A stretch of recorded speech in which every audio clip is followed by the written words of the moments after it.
Ghosting. Guilty or not guilty? What is your plea? Have you ever ghosted someone? Have you ever been ghosted? If you did ghost someone, why did you ghost them? If you did get ghosted, did you ever find out why you were ghosted?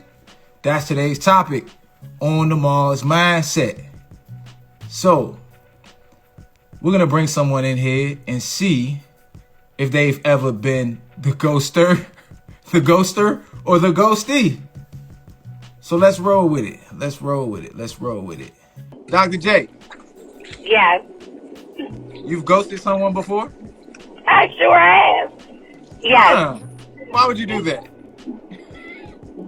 So, okay, yeah, that's right. That's right. He don't follow us. Okay.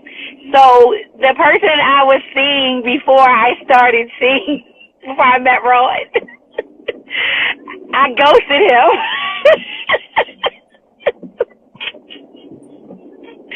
And I ghosted him because I met Rod. So, okay, you met Rod. Okay, and it's cool that you met someone, that was more fit for you. But why not just give him a phone call or a text and say, hey, listen, this isn't working. I'm moving on. Why ghost a man? Okay, so listen. So I don't know, to be honest with you. So he was calling me. I was not answering because at the time, I know I was young. I didn't have the words. I didn't really know how to explain. Like, listen, it was fun, but I don't want to see you anymore. I met somebody else. So I feel like it was because I was young. I was young and I really didn't know how to have those types of conversations. So yeah, I pretty much ghosted him, and he pretty much I never spoke to him again. And then when I got married, I posted it on social media. And then, Sean, can you not do that face? Story's getting crazy. All right, Julie. All right, Jules.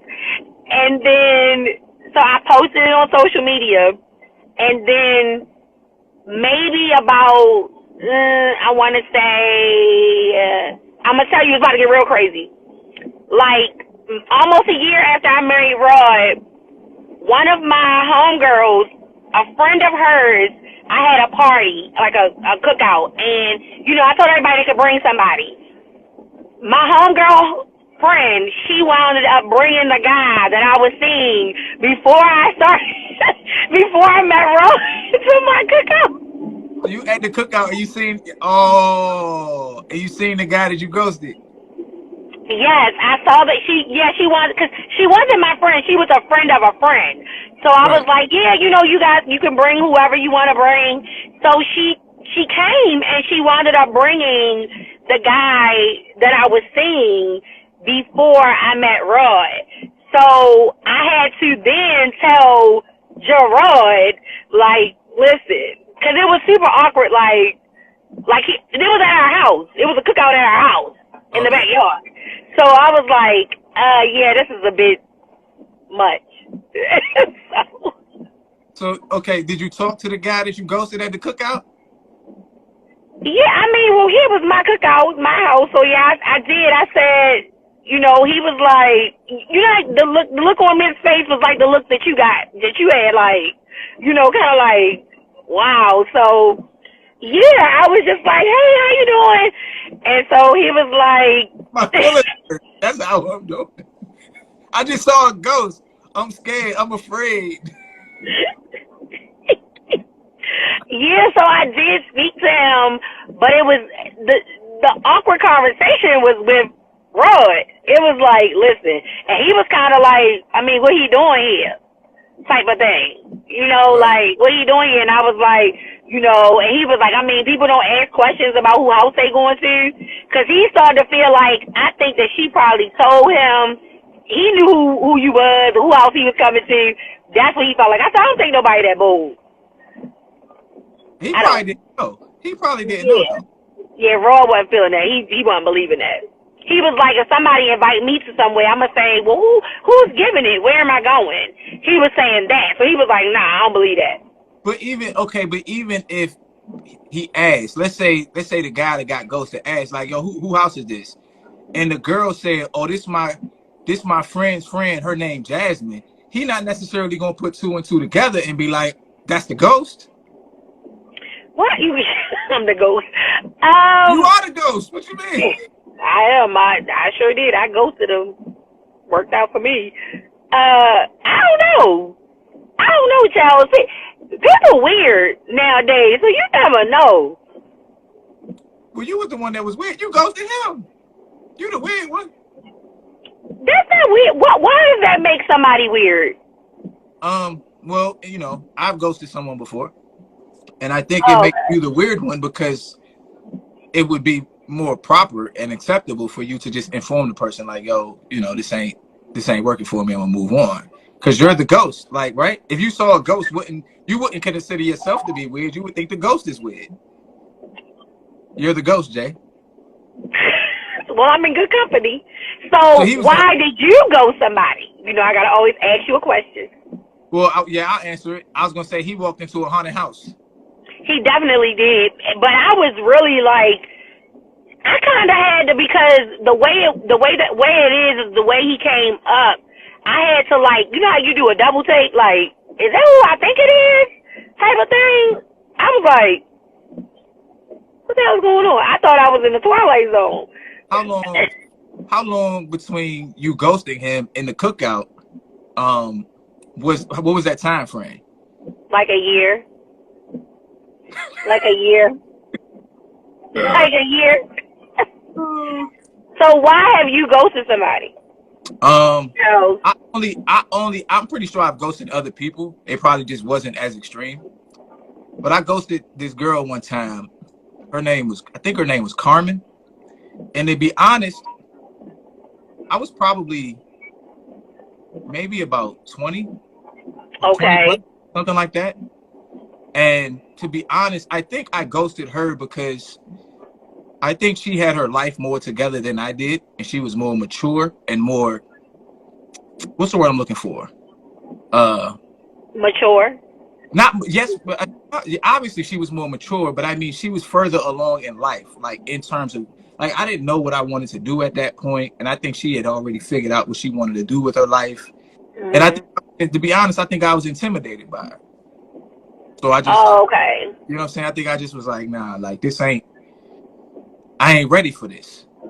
I'm not ready for her, And so, but we went out like 1 or 2 times and then established. That's right, Dr. Hall. That's a good one. She was more established, and it probably wasn't even a money thing because we were around the same age. I think she just knew where she was at in life and understood where she was going, and I didn't. I was still, I'm working at the grocery store.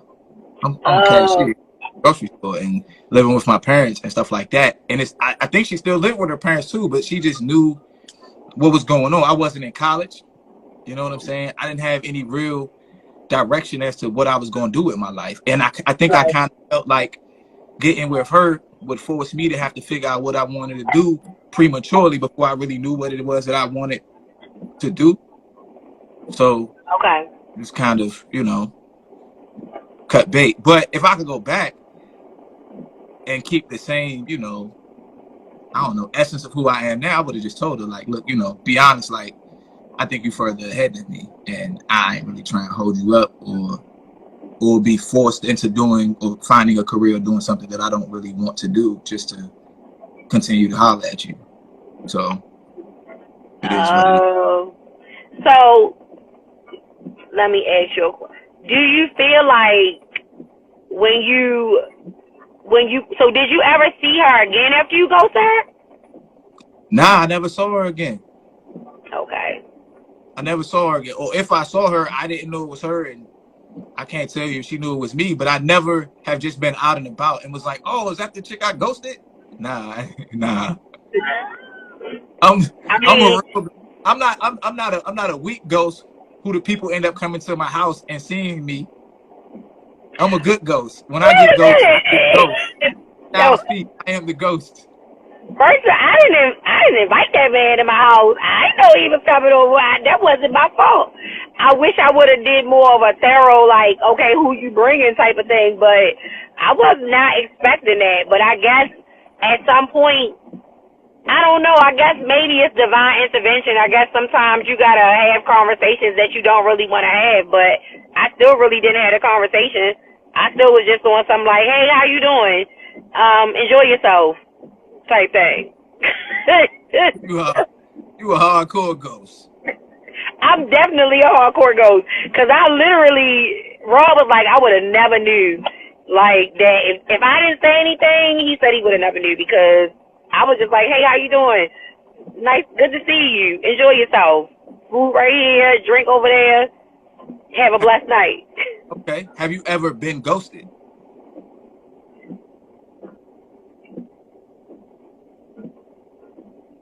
Nope. Nope. You never been ghosted, Dr. J? I'm not the type of person you ghost. No, I haven't. I haven't been ghosted. Oh, okay. Dr. Hawk, Hey. how you feeling? Hey, Dr. J. I'm good. Y'all don't treat me right. Hey, Chels, what's up? Hey, Chels. Because I said, Chels, Dr. how Hawk, you doing? you said, hey. And then you said, hey, Dr. Hawk. She said, hey, Dr. J. Hey, Chels. Hey, Chels. Life Coach Chels. How you doing? It's all good. I feel pretty good. Dr. Hawk, have you ever ghosted someone? I did. See? Dr. Hawk, I am shocked and appalled. I did, and it was kind of like Dr. J when I met Tom. Because things move really, really, really, really fast with us. When I say super duper fast, super duper fast. But we be knowing. We be knowing. You got to go. Okay, so then tell me this then. Why is it that you can't give the guy a call or a text or something and be like, hey, listen, like, I want you to have some closure, so I'm gonna move on? It wasn't serious like that. It wasn't serious enough that I felt as though it needed to be, but I did see him again. And he didn't ask me why, but he told me, well, he did say, you could have told me, but he did see us when we was getting our gas turned on at the gas company. So the guy you ghosted controls the gas in your house? No. He just saw it. He just saw, well, rather he saw my car and he saw Tom sitting out in my car and probably was going thinking it's me. Thank God he ain't say nothing. But so did you feel bad for ghosting him? Not really. Because it wasn't that serious? It wasn't that serious. Okay. Have you ever been ghosted? No, not that I can think of. Not that I can remember. Well, you know what? I did. It was high school, or probably right after I got out of high school. I had a crazy ex, and I think when the guy got experience my crazy ex, that's when he ghosted me. He was probably like, no, I don't need this drama in my life. Now that I think about that, I was like, oh well. So he was scared of the ex-boy. That's why. Yeah. Did it hurt your feelings that he ghosted you? No. So why y'all think people care so much about being ghosted then? I think nowadays people care about getting ghosted because I think people equate it to, oh, is this the one? They don't want to be single.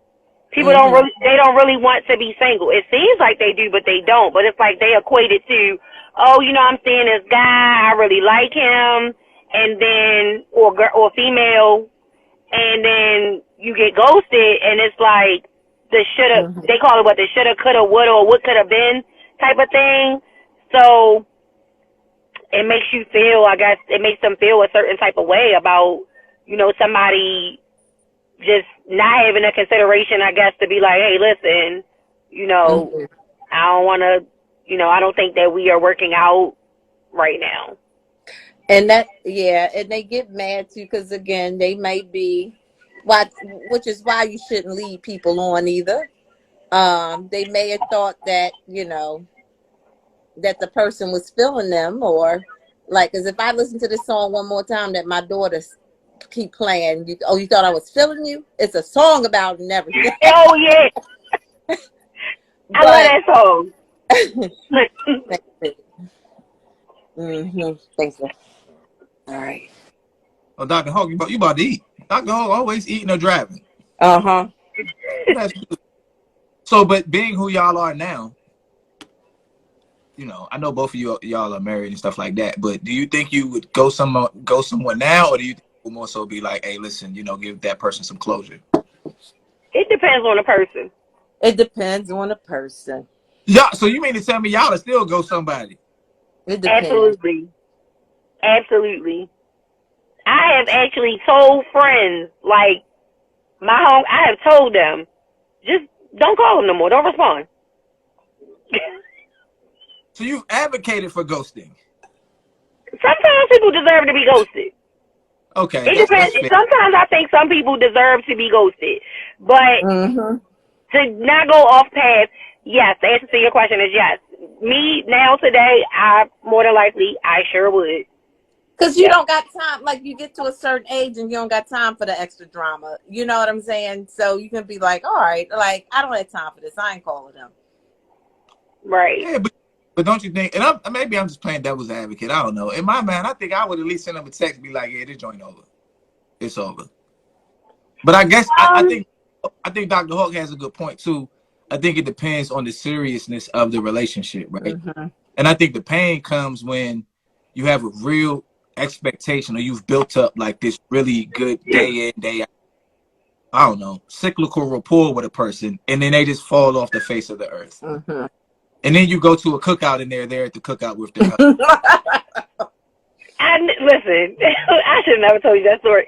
Yeah, I mean, very much so. That is, but you know what? No, because then am I a serial ghoster? I might be a serial ghoster. Really? I might be a serial ghoster because I might be. Because you know what? Huh? You've ghosted multiple people? Okay, so listen. This is the thing. Yeah, I think I have, because we weren't serious at all. Like we were literally just like talking. Like we would have conversations on the phone. We went out on like one date, and then you know, you go on a date with somebody. Well, you probably don't, because you're a little bit together for eternity. But like, you know how you're talking to somebody, you go out on a date, and then y'all continue to have conversation like on the phone or like text messaging. So that's what that was. And then I met my daughter's father, and I just never called the guy again who I went on a date with before my daughter's father. So it's always actually worked out in my favor, because the guy I ghosted before Gabby's dad, I had Gabby. You know, it don't get no better than that. And then the guy who I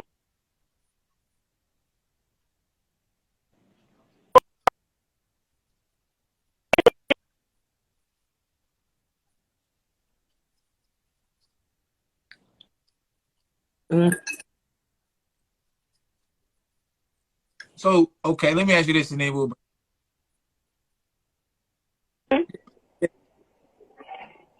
Yeah, we can talk about that in a session. What up, DJ? Be nice. Welcome to the show. If you've ever ghosted someone, put a ghost in the chat.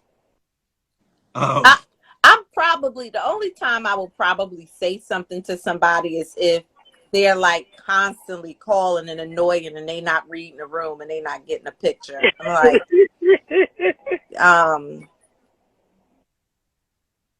okay, so let me ask y'all this. I'll just tell you how it works in my mind. In my mind, your life is always about you, right? That's why we experience life the way we experience it. I can't experience life as anything other than me. And I think when you ghost someone, you're actually not avoiding that person. You're avoiding some aspect of yourself. New York NY Dime 1 says she's a ghost. Oh, Keisha's two ghosts. She's a double ghost. And so I guess the question would be, when you ghosted these people or this person in Dr. Hawk's case, these people in Dr. J's case, because she's a serial ghoster, what aspect of yourself are you avoiding? Are you trying to not be the bad girl, the bad person? For me, yeah, I don't want to hurt nobody's feelings because I don't want to hurt nobody's feelings because I do remember. Go ahead, Dr. Hawk. Dr. J thinking. Go ahead. I do remember somebody else I did too, and the reason I ghosted him, he was just strange. He was weird. Okay. Like, I'm like, oh, I tried to avoid him. Ooh, he was weird. Dr. J?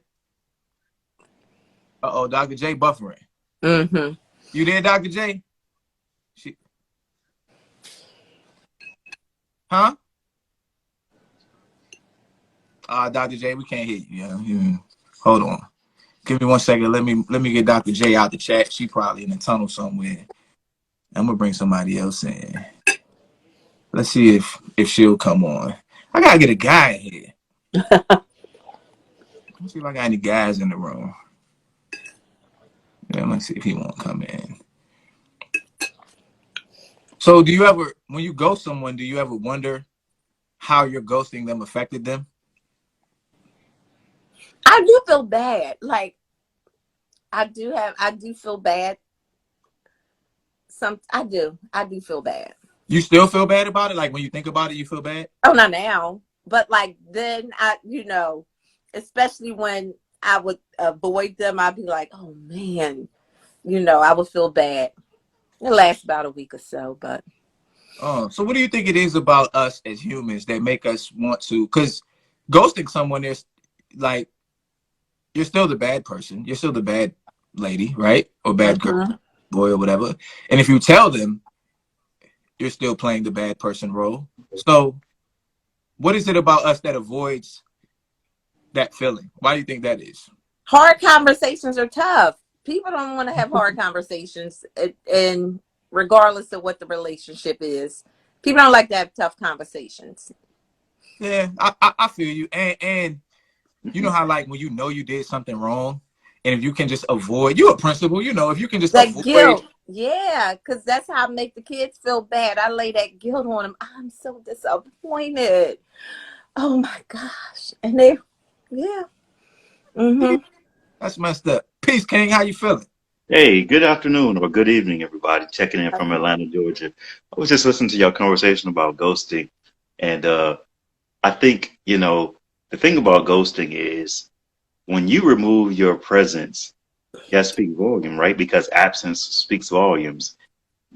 So oftentimes when people don't want to be candid about how they feel, then you can only infer that if they blocked you, aren't responding to your messages or text message or your reaching out to them, that you've been ghosted. And I think eventually you just need to accept that sooner than later, once they stop communicating with you, when their pattern of communication changes, right? And and if people aren't willing to see the forest for the trees, then you only hurt yourself by continuing to pursue somebody who's obviously not interested in you, right? So I just think that and I think also too, when you've been ghosted, it hurts your self-esteem, and who wants their self-esteem hurt, right? Especially when you've emotionally invested in someone. I will tell you a funny story though, and then I'm gonna jump off. I saw a young lady on social media that I really liked, and this was like probably just 2 months ago, and she lived in a different state. So she was here in Atlanta, and we would converse, by text message. Well, actually, we were inboxed. And then she said she was coming to Atlanta. I was like, oh, cool. So maybe we'll get a chance to hang out. But she's like, yeah, I'll be in Atlanta pretty regularly because I work for Chick-fil-A, right?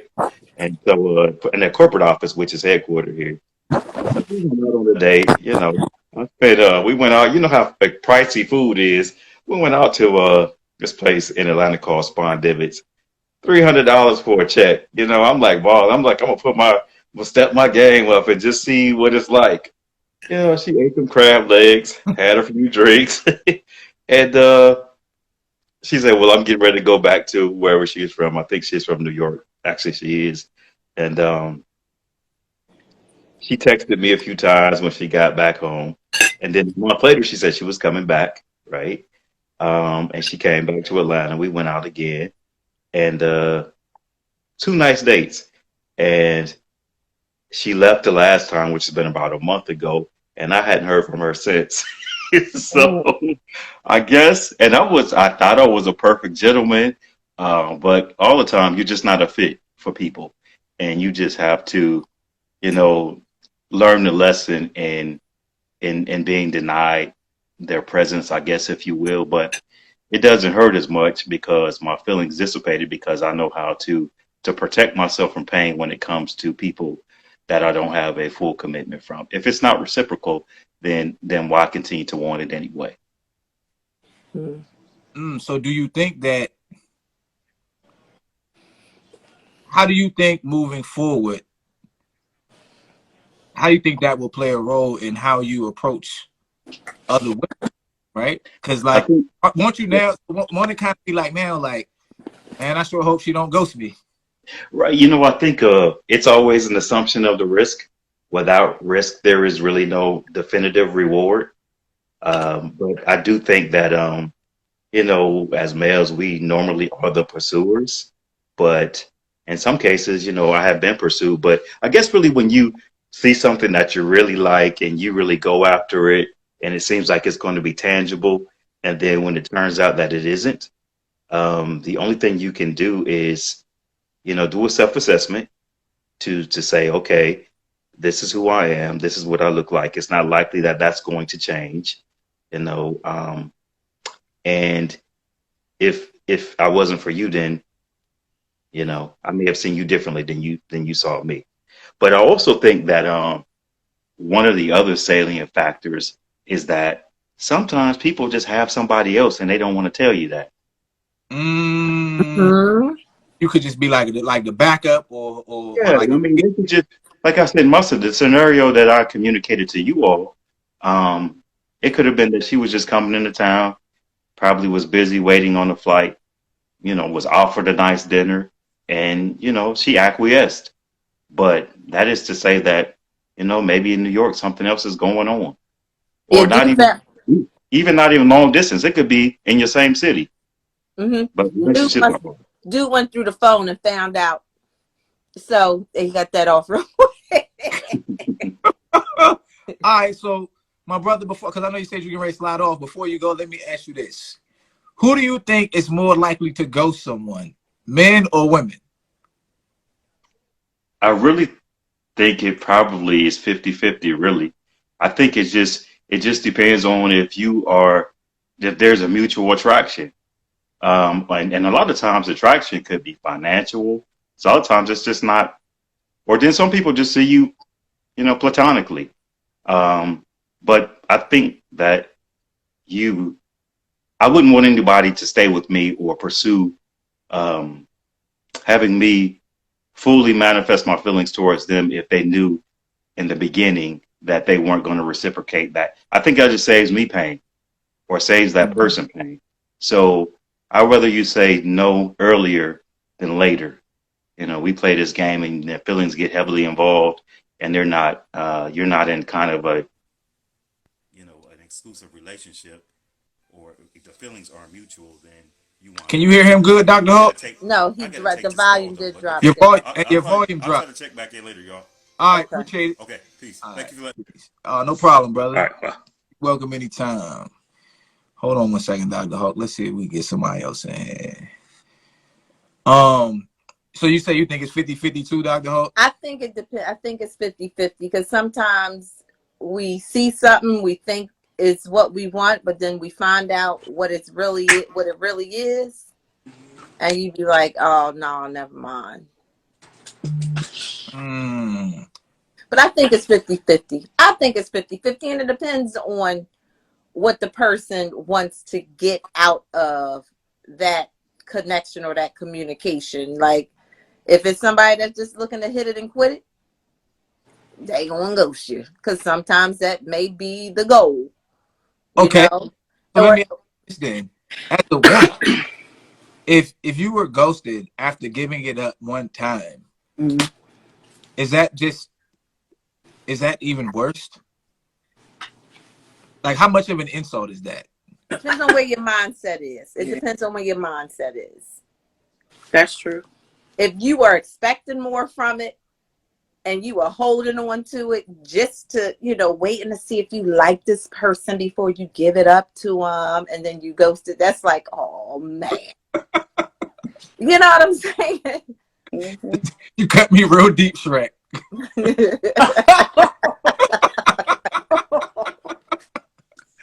That's crazy. Keisha, hmm What's up? Hey, How y'all Keith. doing? Good. what Good. what's up with you? Everything, a lot. I'm good though. Hope Okay, y'all are good too. are you having a show this week? I need to, but I'm in the process of moving, so I hope that I can be able to do it or move it to another day. Okay, so if you need some help, let me know. I'll do what I can to help out. But Definitely. I'm Thank you. working all this week, but I'll see if I could pull something off for you if you need me. All right. Thanks, bro. I won't ghost you if I can't. I'll at least drop a text or a DM and be like, Be yeah, like, he said that. I keep calling him. He won't answer the phone. What's going on? hmm y'all. I know people. Y'all be looking for me every day. So if I don't show up, people be in my inbox like, yo, Charles, like, where you at? Well, they be hitting me too, and I'm like, I'm sorry, but look, Eric says show this week, please. Okay, I Yeah, got y'all. I'm gonna try my best. if you need it, you can't ghost. So Keisha, have you ever ghosted someone? I have. Have you ever been ghosted? I have. Okay, which one you want to talk about first? Don't matter. Okay, let's talk about being ghosted. Okay, Okay.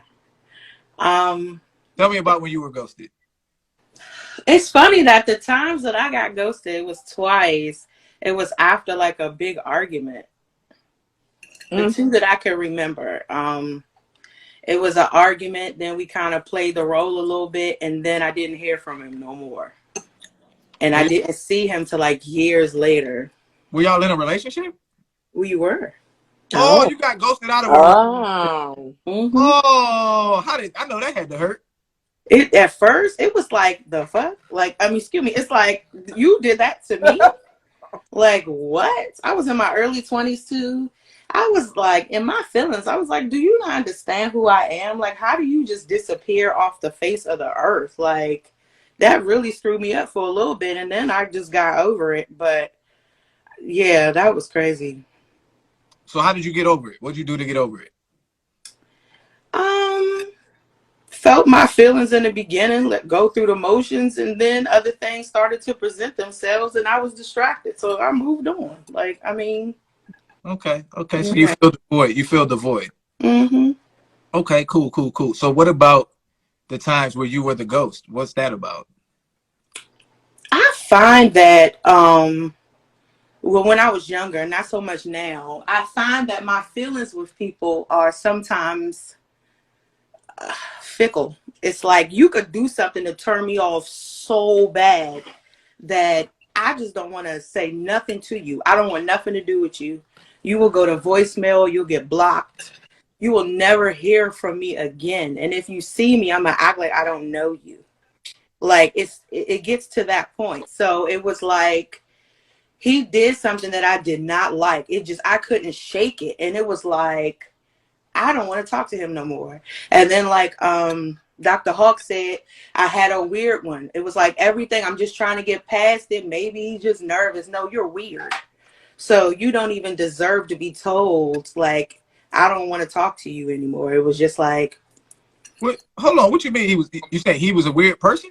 he was a weirdo. He So used to just do weird things. you say he would say weird things? Look, He Doctor. would say weird things. He would do weird things in private and around other people.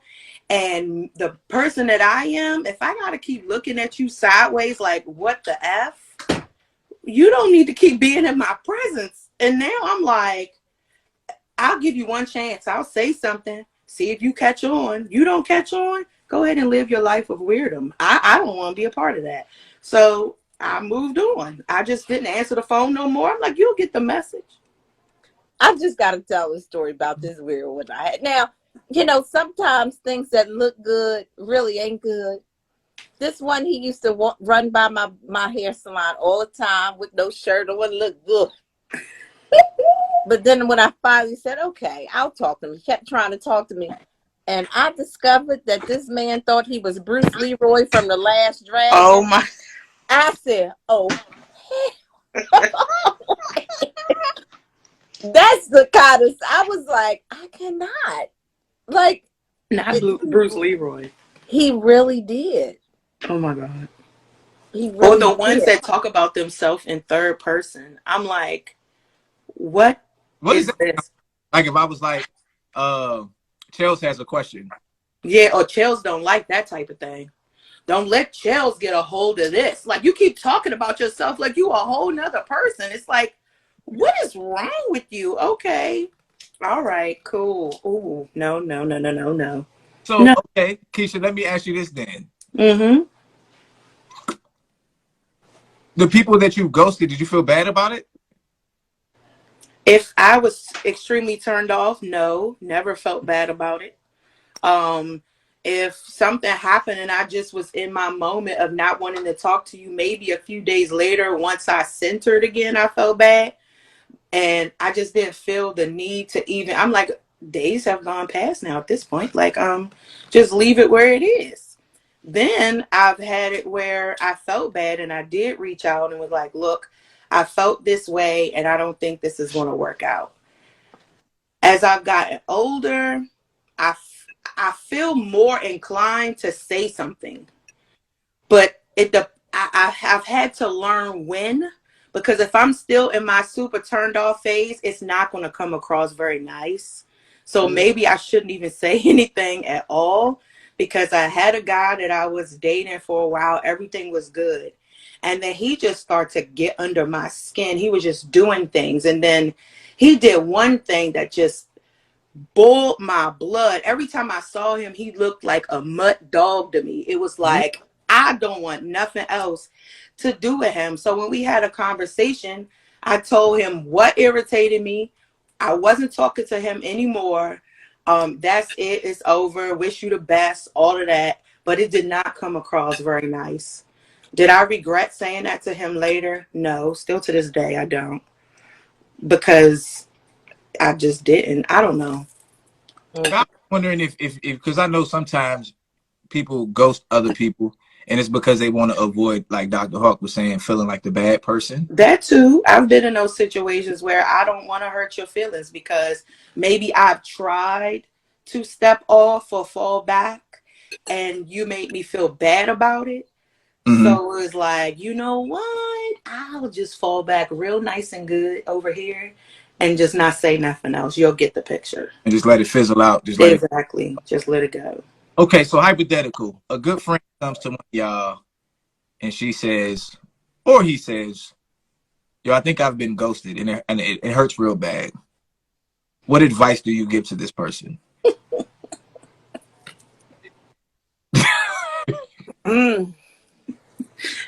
My advice now is Like, not. I guess, yeah.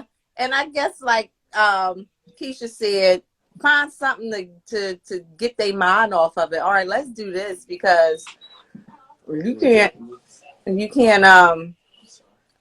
yeah. I'm sorry. That's my son. But you can't, because you can't control what other people's do or what other people feel. You can only control how you handle those situations. And let's go out. Let's do something. Listen, go to one of Jesse's singles mixers I or know. something. Yeah, I think like one of the other topics that I have on there, I got this long list of topics, right? And one of them is about your self-identity being tied to your significant other, right? So when I think about like getting ghosted, or how much of your self-identity is tied to your significant other in your relationship, right? So when I think about getting ghosted and then trying to recover from that, if someone is able to ghost you and it tears you down to that point, you probably don't have enough self-esteem built up to be okay with them ghosting you, or self-awareness? Because I think if you get ghosted, it's probably easy to wonder, what did I do? Mm-hmm. Kind of get lost in the shuffle Mm-hmm. of, well, what's wrong with that person as to why they would ghost me? And you don't necessarily want to look at only one side or the other, Mm-hmm. because you're the one who's hurt and you're the one who got ghosted. It's easy to feel like it was something that you did or didn't do, Exactly. right? Mm-hmm. So, but Keisha, what was you gonna say? No, that is true. Like it depends on the person, it depends on the situation and the duration, all of that. So when somebody, like, depending on where you are in that relationship with that person, and then they just ghost you, of course it's going to be like, what did I do? And then all the shoulda, coulda, wouldas, and you replaying everything to figure out how it got to that point of being ghosted. But my advice now is, whatever your loss. It's like, come on, like Dr. Hawk said, let's go do something else, get your mind off it, or invest that time that you was investing in them into yourself and keep it freaking moving. That's just the mindset that I have now. I don't have time to sit and have this broken heart. Now, mind you, I have had that. And it was the shoulda, coulda, woulda. It's like, what did I do wrong? Oh my God, please just don't do it. But I think it's like a ego or a pride thing. It's like, how dare you do that to me? But when you get past that and your perspective kind of changes, it's like, you know what? It is what it is. Some of the people I ghosted, or some of the people that ghosted me, thank you, Jesus, hallelujah. Because everything happens for a reason. So Yeah. I don't regret none of it either way. Yeah, I feel you. What were you gonna say, Dr. Hawk? No, I'm just laughing. That is true. It's like, thank you, Jesus, hallelujah, because everything happens for a reason. Yep.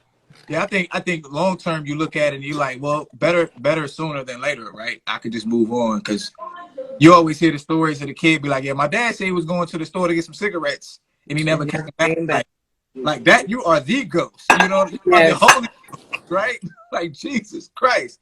He Sincere, left that one cigarette burning in the ashtray and never came back. Sincere, you there? Yes, I'm there. How you feeling? I'm feeling good. I've ghosted millions of women, and I don't feel bad about it at all. I don't feel bad about it at all. It is, but I'm justified in why I did it. I did it because, like, if you're a woman and you're not giving me all your time and trying to get to know me and really care about me, I am going to ghost you. I'm not going to call you back. I'm not going to talk to you, because the reason why I say mine was justified is because the women weren't appreciating the good man they had, and that's why I ghosted them. And that's when I looked at, for myself, I ghosted them because I like the single life. The best decision was ghosting the women because it gave me time to think about myself. So I feel like, ghost them. If you feel like that person is not giving you that time and they really don't care about you as an individual, bounce.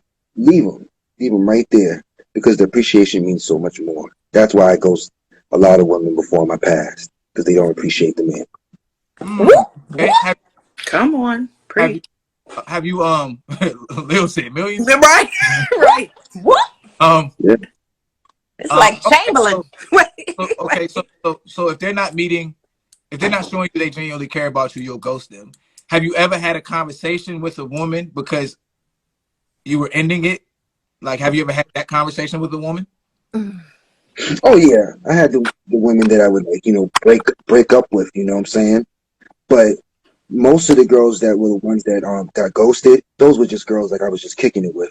Just friends. We wasn't in like no relationship. Now, if it was a relationship, yeah, I would like officially just break it off with you. But the other ones, you're gonna get ghosted. If the man is not really, because I didn't take him serious. Like I wasn't, and they wasn't taking it. Like I was taking. Well, I could say I was taking it serious, but the women weren't taking it serious, and that's what made me ghost them.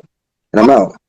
Yeah, I hear you. I respect that. Let me ask you this: Have you ever been ghosted? I have one woman has ghosted me. She has. Only one woman. It was just one lady. She ghosted me, and I couldn't believe it. Because I'm like, what? You ghosted Sid? Like, what? I don't believe this. But she did it. She did it. That She was one only out of one woman. Okay, let me ask you this. Let's continue down this path for a little while. Yeah.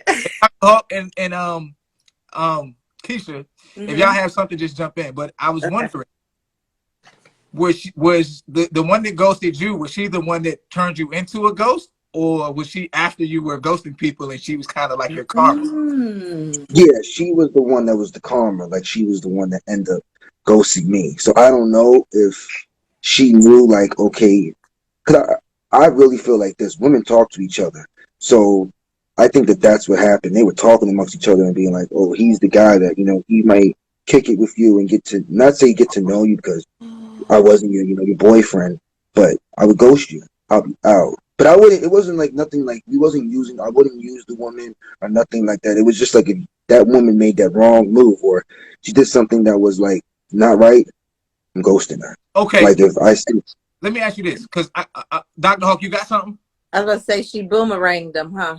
Hmm. Yeah, yeah, right, that's what she did. That's what she did, right? Like Eddie Murphy, she got me. Get you No, before you get me. yeah, Uh-huh. yeah. She got you. She knew what was coming, and that's what I was gonna say. Maybe some people are ghost hunters. Like they can see, like, oh, he about to be a ghost, and then they throw the sheet on their head, and they be like, nah, cuz. Right. Like this ain't happening. Nope. I'm gonna get you first. But you said something that I would like to dig into, right? Because typically it's rare that I get guys who sit on my show for a long period of time, especially on a day in day out basis.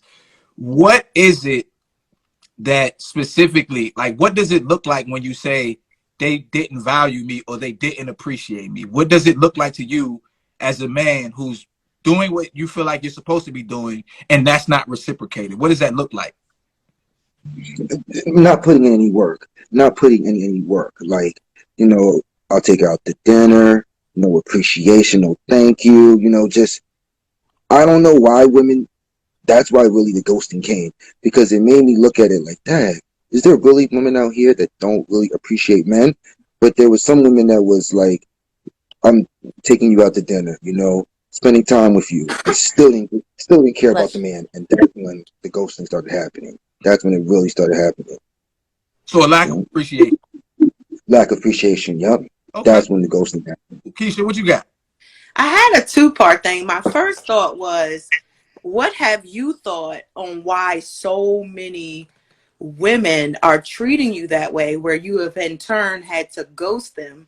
And then I don't know if you watched the show yesterday about nice guys, but do you feel as though you're the nice guy that's finishing last? No, no, I never felt like the guy that was finishing last, Miss Keisha. I was always like, the the main priority to the woman. It's just that I feel like, some women, they get so comfortable that they know, okay, I got this man, he's gonna hold me down, do everything for me, and they don't want to do nothing now. And that's when the ghosting happened.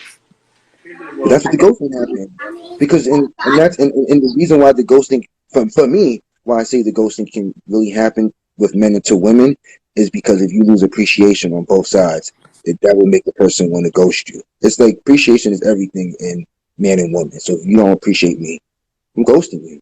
I'm gonna ghost you because you have to appreciate your partner or the person you're dealing with. So real quick, Thanks, sincere. what's Keisha, I know you had a second part, but Ray Pierre, what's his Go ahead. Eric? And his name That's Eric, yeah. Eric said he missed the show, but I'm finishing last. So just a quick plug. Um, my today's show is always uploaded to YouTube the next day. So if you can go to YouTube and search IamChellsX Mars Mindset, you'll find the whole list of shows that are there if you want to catch up on, some of the shows that you might have missed. Keisha, what was the second thing you had? Oh, I think he answered both. He answered the second part first about yesterday's show, The Nice Guys. And Okay. then the other one was about why so many women may be treating him that way, where he in turn has to ghost them. So I think, sincere, you answered both of those. Mhm. Yes, ma'am. Well, Mm-hmm. I was going to ask, Excuse me. do you ever tell women no for the purpose of establishing that they can't get everything out of you? Mm. I don't say that. I don't say that. Oh, No, like I would. no. Saying like I have in the past. So like I look at it like this. Um, I know that women don't want a guy that they can always get everything that they say they want from him. Right. Right? So even if I can provide it, I'll say no just for the purpose of letting you know. No, you can't get everything that you want from me, even if I have the ability to do it. Because people, I don't even just say women, people will use you. Yes. You know what I'm saying? And sometimes if I get the first inkling that you're using me, the very next time you ask me for something, I'm gonna say no. Yep. Just to set the boundary. The answer is no. You're right. You're right. No way, no how. Yes, I have the money. Yes, I could do it. Yes, I have the capability. No, I'm not gonna do it. That way, you know, the next time to come with a little more humility, whatever the case may be, and you also know there's a possibility that I may say no. Dr. Hawk, what you thinking about over there? No, I'm just listening, reading the comments, listening and reading the comments. Oh, okay. Well, you know, as always, I appreciate you being here, Dr. Hawk. Like I said, Bane and Keisha, when this whole thing blows, I'm gonna make sure I put y'all on payroll. We're gonna have All right. I'm right there. You already know. Yes. Hey, you got anything else to add to the conversation before we let you slide off, my brother?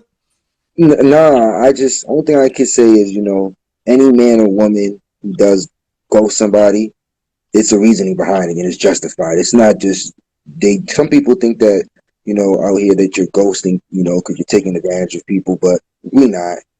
Something is not going right in the situation with us, and that's why we ghost you. And sometimes when you ghost them, you can find the right person while you was, not saying wasting your time, but you can find somebody else. That's just how I look at it. It's a good topic, man, and that's why I wanted to jump on and just give my take. Because I am, I guess you guys can call me a recovering ghoster. I'm in recovery. But I feel You you have on a that. woman now. I feel you on that wasting of time, because time is the one thing that you cannot get back. Yes, ma'am. Don't. And once we get, more Yes, ma'am. busy and busier in our lives, don't waste my time. Yes, ma'am. So it makes me think. Appreciate you, Sensei. Yes, definitely. Hey, you welcome back anytime. Anytime you want to come on, just let me know. Yes, sir. Appreciate you. I love Sincere. He's great. This is what I think too about people who ghost all the time. I think that it says something about your ability to communicate or come face to face with being the bad guy. That's why, and I'm not, this ain't even promo, but that's why I made the villain shirt, right? Because one of the things that I like to help people do through my show and through life coaching is expose them to the aspect of themselves that ain't the good guy.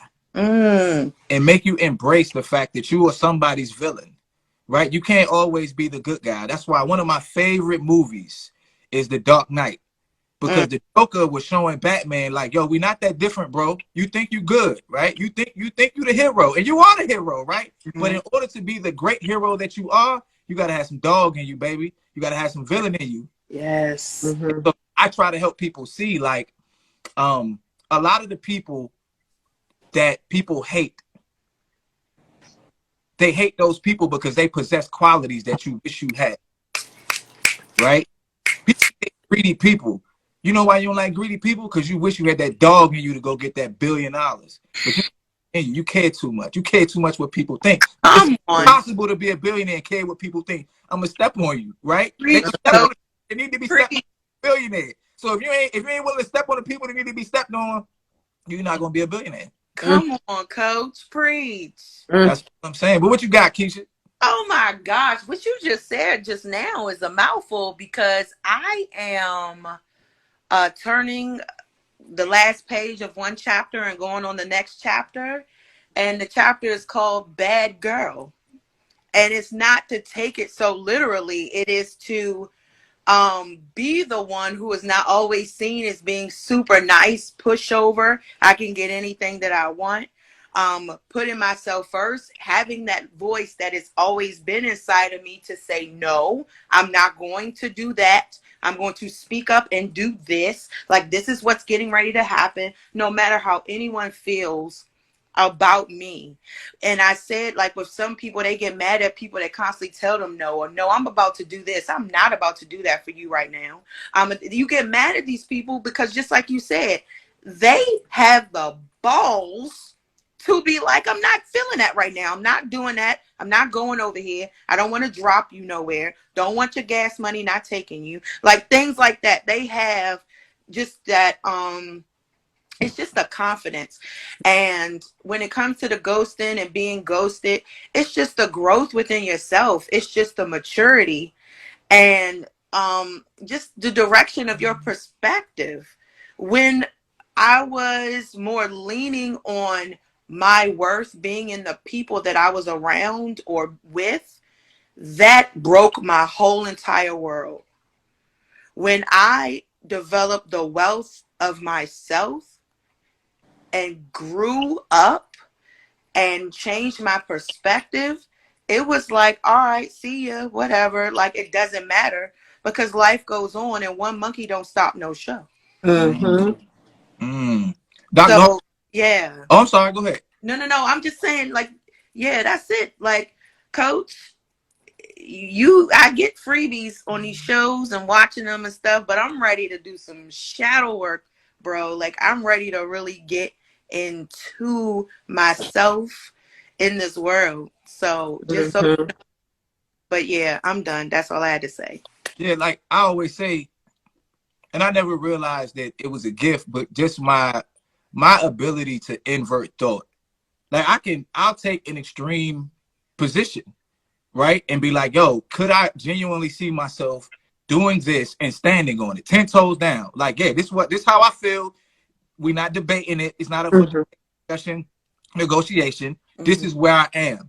And the beauty of finding the extreme version of yourself is that it allows you to have empathy for other people's extremes. So they're willing to communicate with you because they know that you're not playing this morally superior game. I can meet you where you are. Now, that's not my normal place. I'm a moderate person in things. You know what I'm saying? I'm moderate in politics, moderate in spirituality, moderate in parenting, right? And I can stand on that. Dr. Hawk, I got a question for you. Yes, sir. You being a doctor, right? And you attaining a level of academic success that most people don't. Did you ever have to deal with being a version of yourself that you didn't particularly like being, but that's the version of yourself that was required to attain the success that you have? Yeah. And this is even outside of the academic and, you know, getting my doctorate degree and all of that, but just stepping into a classroom, starting at the beginning of my my teaching. I always say, like, teaching made me kind of mean because the kids will walk all over you if you let them, you know. So I did have to, because I was, you know, that nice, wanting to please everybody, wanting everybody to like me kind of person, you know. But then you get into these certain roles and you got to switch up and be like, this is kind of extension of who I knew it was in me because I knew who I came from. You know what I'm saying? Like, my mom and my grandma, listen, and my aunts made no qualms about it, you know. And then I already had that little toughness with me because growing up with 5 older brothers, you know, you develop a certain kind of, you know, thing with you. But I was shy. I was an introvert. But I did have to, like, kind of step outside. And I'm not going to say step out of my side of myself, but pull that piece of me out and make it, you know, push it to the forefront. And even when I went into school administration, too, like, I went in at the age of 30 as a school principal where most of the teachers were older than me and they were white. So some of those microaggressions you would see occur based on both my age and my race that I had to say, listen, and I had to be like, you know, some things I'll collaborate on, but because I'm the boss, this is what it's going to be. They didn't like it, but. So that's another question that I kind of always have, or that's kind of runs through my mind is I think we as humans, we tiptoe this line between being respected and being liked. Mm-hmm. I don't remember the moment, but right now, where I'm at in my life now, to be honest, I don't really care if you like me. Yep. And I don't get paid for you liking me. yeah, like, Thank you. like, Thank you. I don't really care. Now, it's nice if you like me, right? Our relationship will be better if you like me, but I would much rather you respect me than like me. Yep. Come on. You know what I'm saying? Because respect is something to me that is transcendent of like or dislike. Mm-hmm. Right? But once you respect somebody, you know, there's just a certain way you're going to approach them, and there's a certain way you're not going to approach them. Mm-hmm. You know, sports, or like Dr. Hulk said, like a teacher. Mm-hmm. You have a teacher that you like, but if you don't respect them, the minute things get contentious, Come on. they're gonna disrespect you. Come on. I had an aunt. Well, I have a aunt who I love like my mother, but she was never one to hold her tongue. It's like all my aunts, my uncle is like New York every day. They don't have a filter. It's like we gonna say it as we see it. You ain't gonna like it, but guess what? I don't care. And she'll tell you to your face, I don't care that you don't like it. Mm. And not to get off topic of the ghosting, but to because it's still kind of an aspect of it. Sorry, say again. What happened? You still there? Can you hear me? Yeah, I can hear you. Can you hear me? Yeah, I can hear you now. I don't know what just happened. So, Dr. Hulk, you mentioned something that made me think too, and I don't really want to go deep down this rabbit hole, but I want to make the point since it's on my mind. I'm not someone who really delves into the racism that exists within America too much because I like to focus on my end game, right? My end, to put my family in position to win long term and stuff like that, right? But I also think that with like the racism, I would rather your racism be overt. I don't like covert racism, right? Because you know what you're dealing with. When you don't know what you're dealing with, that sense of surprise, you be like, wait a minute, you caught off guard. But if you know what you're dealing with, you can like gird yourself up and be like, listen. Yeah. I mean, me personally, I prefer overt racism because typically someone who's overtly racist has other aspirations, right? Which means that you don't like me and I don't like you. But you know what we can do? What? We might be able to get some money together. Our kids play together at the playground and they ain't got to come to your house for the cookout. But the enemy of my enemy is my friend. So we happen to be able to do something that we have to do together or that's equally beneficial for us. You know what?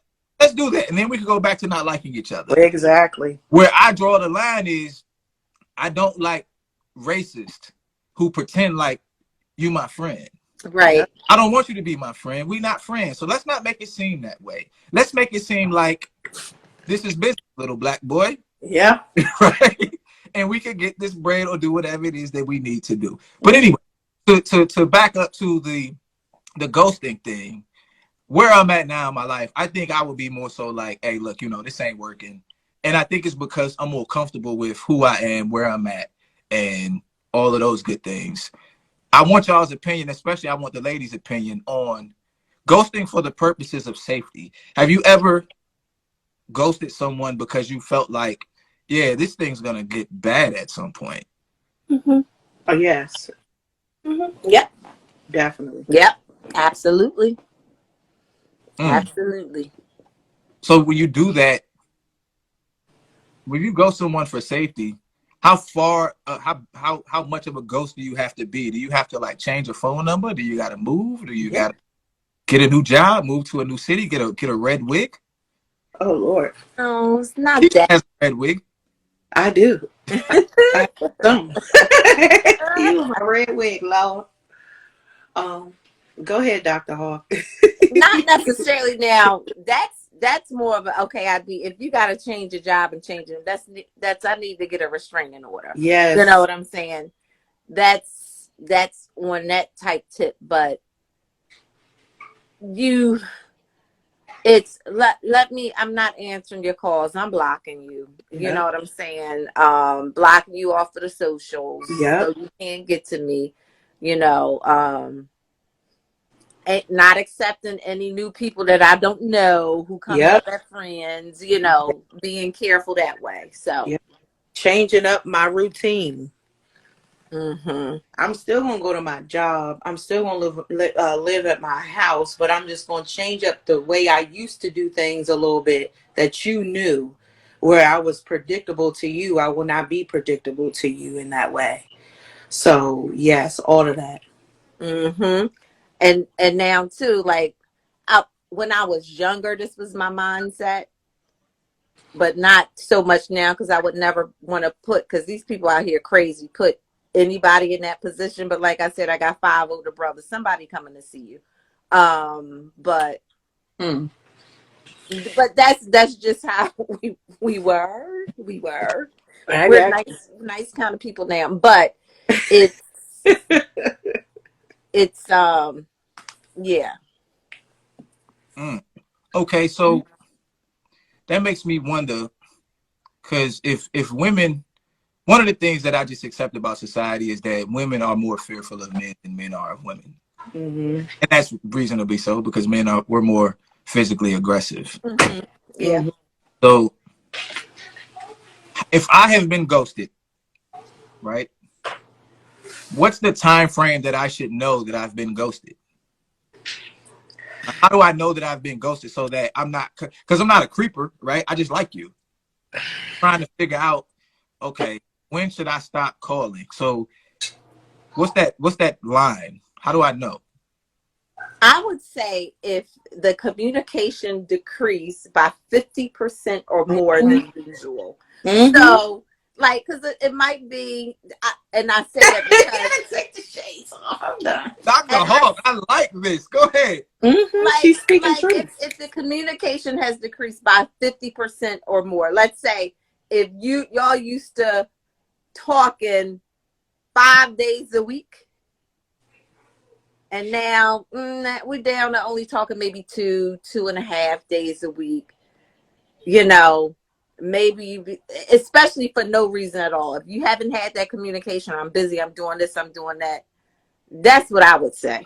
Mm-hmm.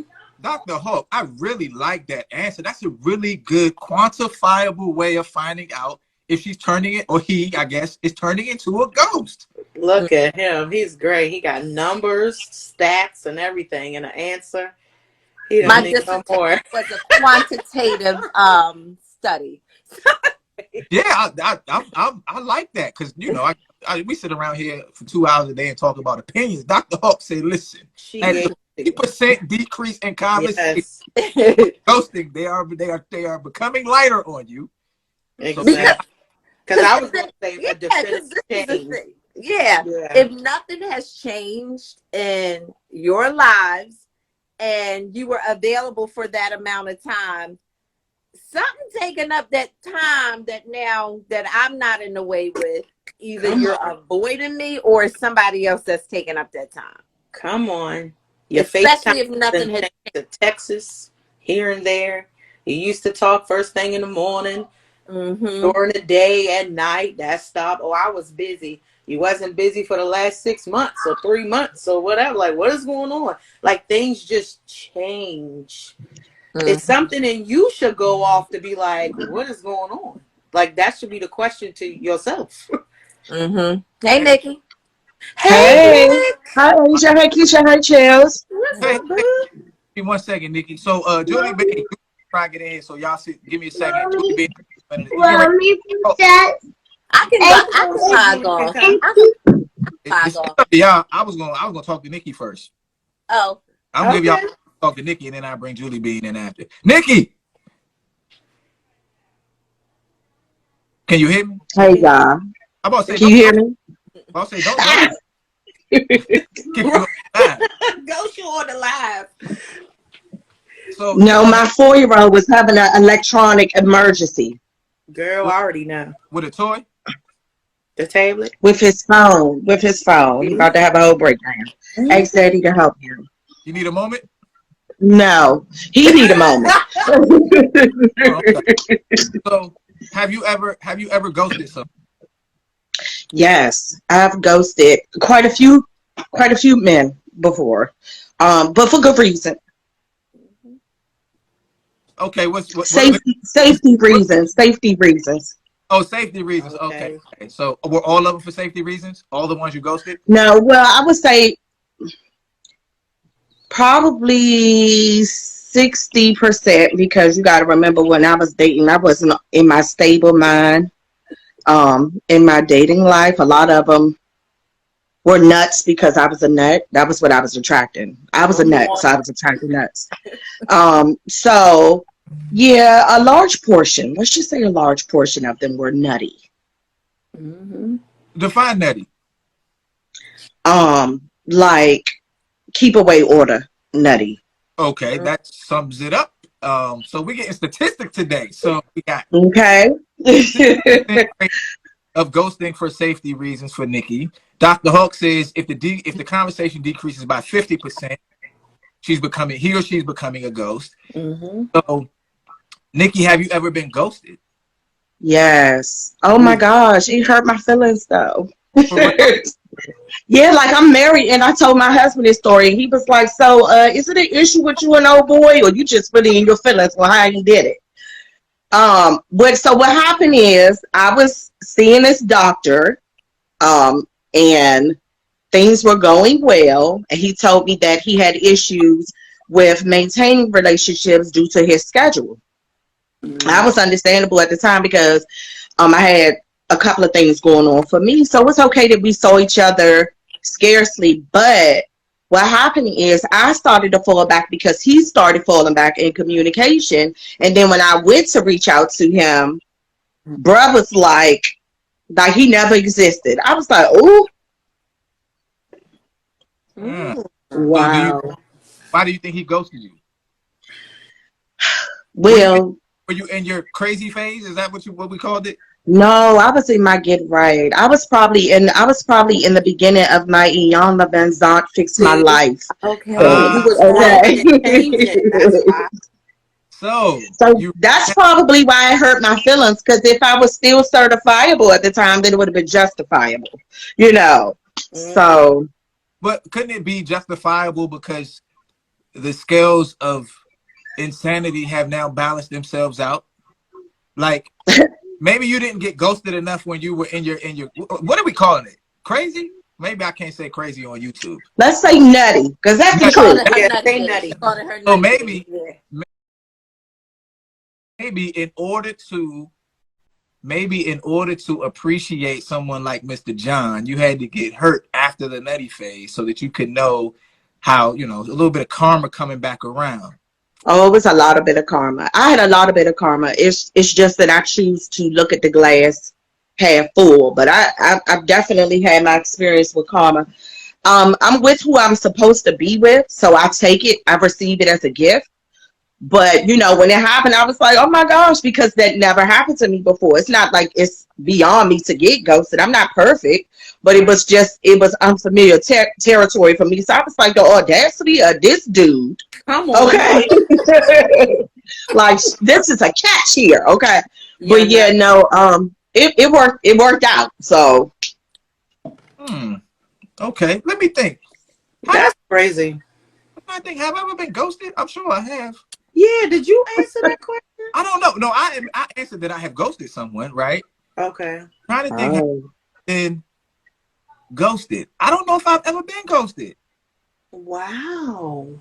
I'm not saying that I haven't, but I don't ever remember. I've been heartbroken, you know. Mm-hmm. Yeah. But that's different because there's closure. God, I don't think I've ever been ghosted. Hmm. Huh. It's not a great feeling. I think for a No. lot of people that do get in a position where they are the ghoster, they Mm-hmm. feel like I don't want to be as confrontational about it. Some will call it cowardly. I don't really look at it that way because some things should just not be explained for your mental sanity. You Mm-hmm. just need to cut it and receive it as the gift that it was, really. Mm-hmm. Mm. True. Keisha, what you about to say? I was about to say, like, you'll say, okay, you ghosted people, so you shouldn't feel bad when people ghosted you back, or either way. In me ghosting people and the thought process that I had in doing it, it allowed me to understand why someone would do that to me. And I didn't take it personal. Like when I was younger, I took it personal because I wasn't there here. But once I realized, like, girl, you ghosting this person because I don't have the time. It's not worth that. Like, you just doing a lot that I don't want to be bothered with. And I know that I'm a handful. And as you have maybe seen lately in the last couple months, I stop saying that because I am who I am. And there is somebody right now in the room who can deal with all of this. That is Keisha, right? So I don't even say that anymore. But in being the ghoster, it allowed me to understand what somebody else may have been feeling. But then at the end of the road, I understand that what somebody else's feelings or actions are has nothing to do with me as a person. So I'm not going to take that on now. If you ghost me, oh, it was me. What did I do wrong? What did I this? Like, I'm not even taking it to that level anymore. What I'm going to do is do a 2-step, fast forward a little bit, and keep the day going. There are too many other things going on in my life for me to just sit still and be like, what did I do wrong? Right. Like, I just... And I get that, because sometimes you ask yourself, is it worth the conversation? And if I have the conversation, is it going to then take up more time? Because will the question then become, what did I do wrong? What can I do to make it right? And, you know, so then it's like, and if it's nothing that person can do, is it even worth that extra communication or that extra conversation? Yeah, because then it becomes kind of like a pull and pull type of trying to pull you back in. I will say this though, and you know, as a kid, I learned at a really young age that change is constant, right? And that's just something like when you pay attention to your life as it just goes along, you kind of you find these themes that occur. Right? At least I found themes in my life. And one of those themes in my life is that people that you're really into and love, they're going to come and they're going to go for different reasons. So if I've been ghosted, it was just another time, another event of where people come and go. And I've learned to be okay with it. So I probably have been ghosted and was just like, oh, well, you know, yeah, it kept it moving. So, you know what I'm saying? Kind of keep it moving, and it's okay. But I've always, you know, been really grounded in my own being. I've always, for a long time, I've always felt really complete. Not effective. Not like, what are you gonna be when you grow up? I didn't find that out until last month or so, right? But just in the fact, I guess from a religious or spiritual perspective, I've always known that, like, I'm a child of God. And because of that, the comings and goings of everything else, I'm just kind of like, oh, all right, cool. It sucks, right? But I'm just going to keep pushing anyway. So maybe that's why. But I'm pretty sure. I mean, I've always felt like, you know, so my mother, who's like my superhero, like she's supernatural, like seriously. She like really poured into me as a woman. Like I said, grew up around uncles, brothers. I have 2 living brothers, 2 deceased brothers, all men around me. And so that that confidence she knew I would need, and the understanding of what it was that I held and valued, she really poured that into me at a young age. So even when I was going through, as I call it, my nutty phase, I still thought of myself as that lady, you know. So it wasn't until I had to really face what others and what I at the time perceived as rejection that I was like, oh crap. So I can honestly not be your cup of tea. And that, I know it sounds crazy, but up until my 20s, it never dawned on me. Because in my mind, I was like, I'm everybody's cup of tea. He Thank got me messed you. up. Thank you. Yes. Okay. He got me messed up, you know? And so, but here's the good thing about not being everybody's cup of tea. Because I'm not a one size fit all type of person. I am complex as a mother, as a wife. You know, I just was nutty to my husband earlier today, you know, and how he stayed, God only knows. But We love you, girl.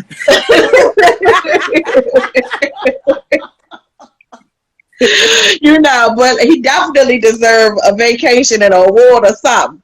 Um, but you know, I really think that because now I understand that it is beauty in being complex. It is beauty in um owning the good and the bad. Like what you hitting on what you were saying earlier, like, so I don't need to be liked. Yeah. Neither do I. And I think I taught my kids the same thing. While it's good to be accepted for who you are, for those that don't accept you, that's cool too. Yes. Yes. To be constantly liked, I feel like I am in a Walmart, a Target, or whatever.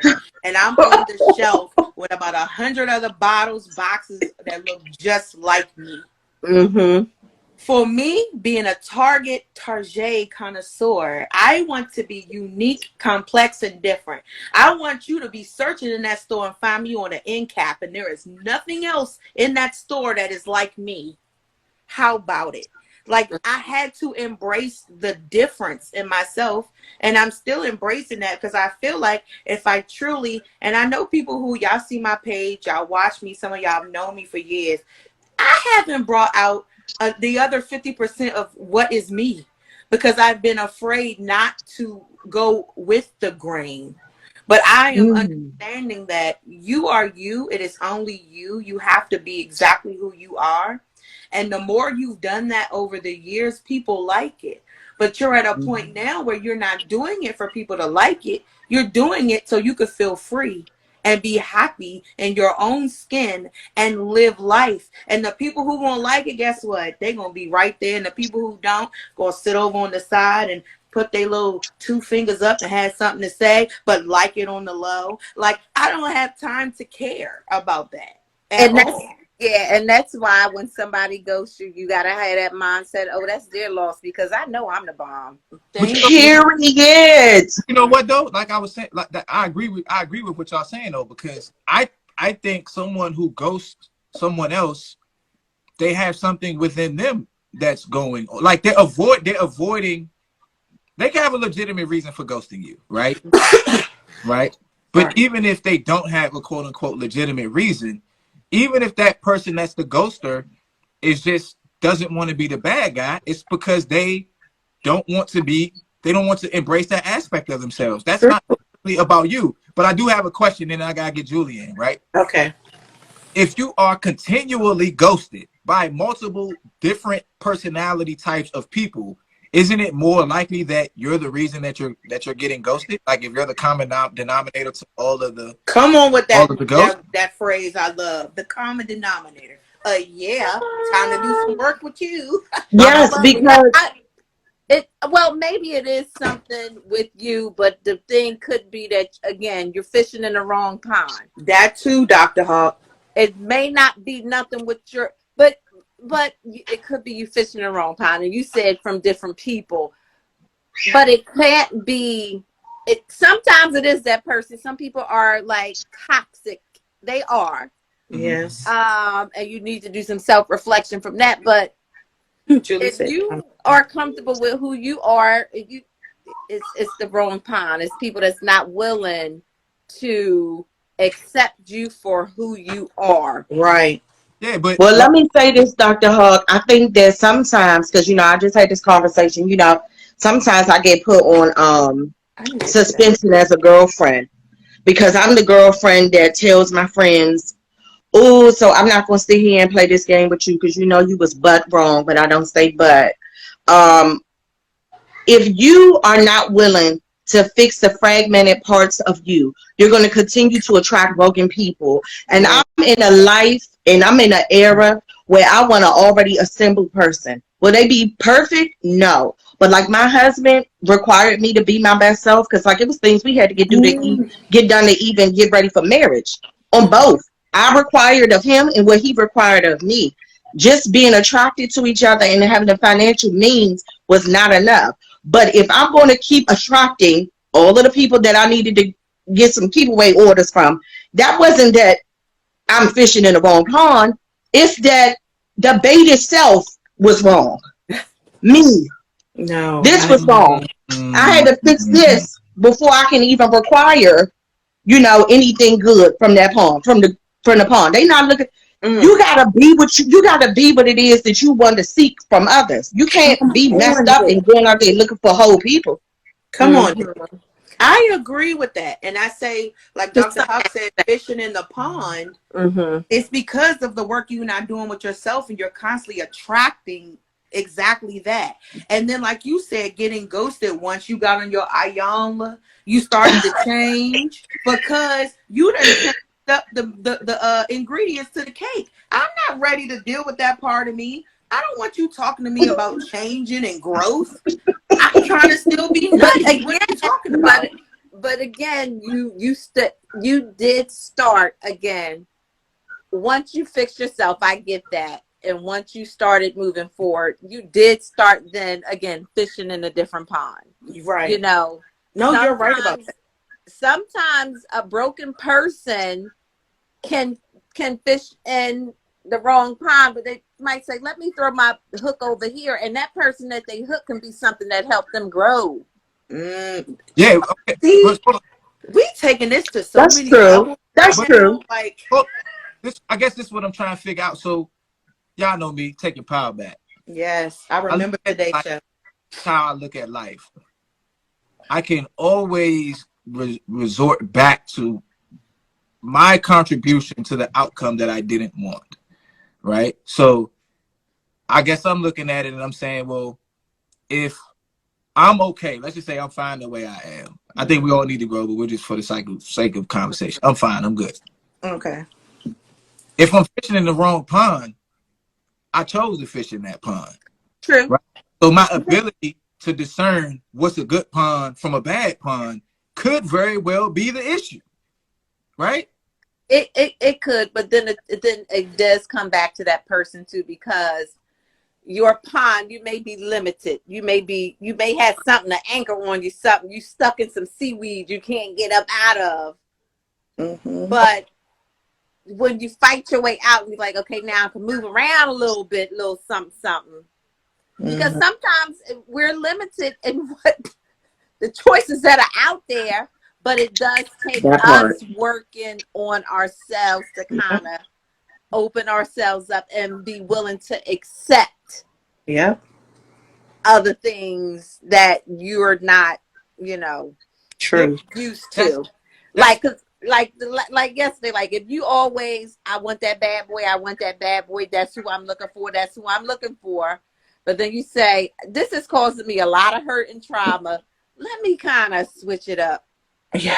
Because let me tell you, I wasn't able to join in live yesterday, but y'all went in on the bad boy. I'm trying to tell you, I was so mad I couldn't come in. Yesterday I had a lot going on, and y'all can hear I'm trying to get over this cold, whatever was trying to attack me. But listen, the bad boy thing, it really ties into this, because some of them needed to be ghosted. But then on the flip side of it, you do put out, what you put out, you have a tendency to pull back in. So you do also have people that are fishing in the right pond, but they fishing with just a line when they need to cast a broader, put that net out there, see what else is out there. I have a thing about me before I got into my relationship with my husband.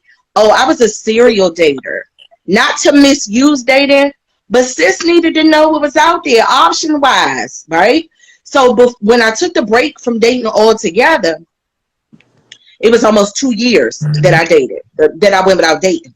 But when I got back out there, I was like, oh yeah, because I knew I wasn't dating without any goal in mind. I had a goal, I don't do well as somebody's Netflix and chill boo. This is the prize. So I need to go out there and see what's out there. Who gonna recognize the G in me? So real quick, I wanted to respond to what Dr. Hawk was saying too. It's like, let's say you are anchored, right? You're anchored in some place where the pool, like Julie says, there's pee in the pool, right?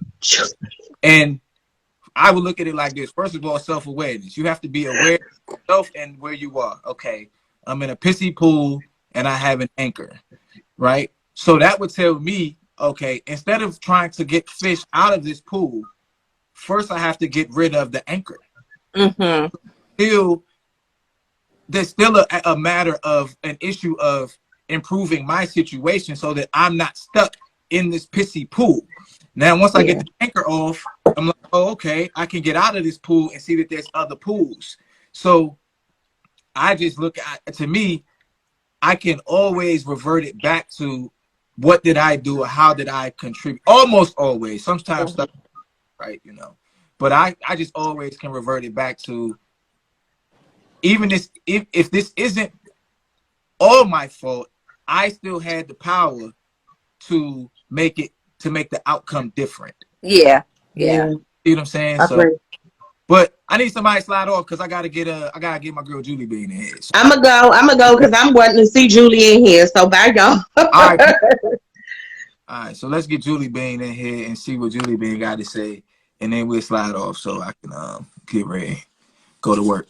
Let me adjust my camera so see if it. Julie Bean. Julie Bean. Julie Bean. Hey, Julie. Hi, how are you? Good. Julie Bean. Can you hear me? Yeah, how you doing? Listen, y'all. I have a question. Can you hear me? Yeah, we hear you. So, I would like to know why it's so difficult for people to just be honest in their communication, because I've been getting ghosted in the last 6 months. I've been ghosted 4 times. Okay. So what? So let's look at that, Julie Bean. What is the what are some of what is the one consistent or the consistent things that you've told these 4 people? Huh?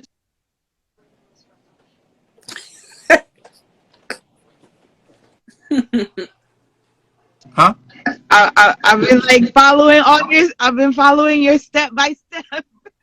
Okay.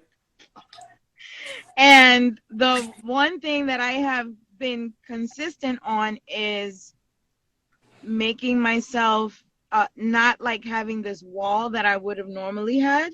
Mm-hmm. So okay, what is it, reaching out or not being so pulled away, when we converse.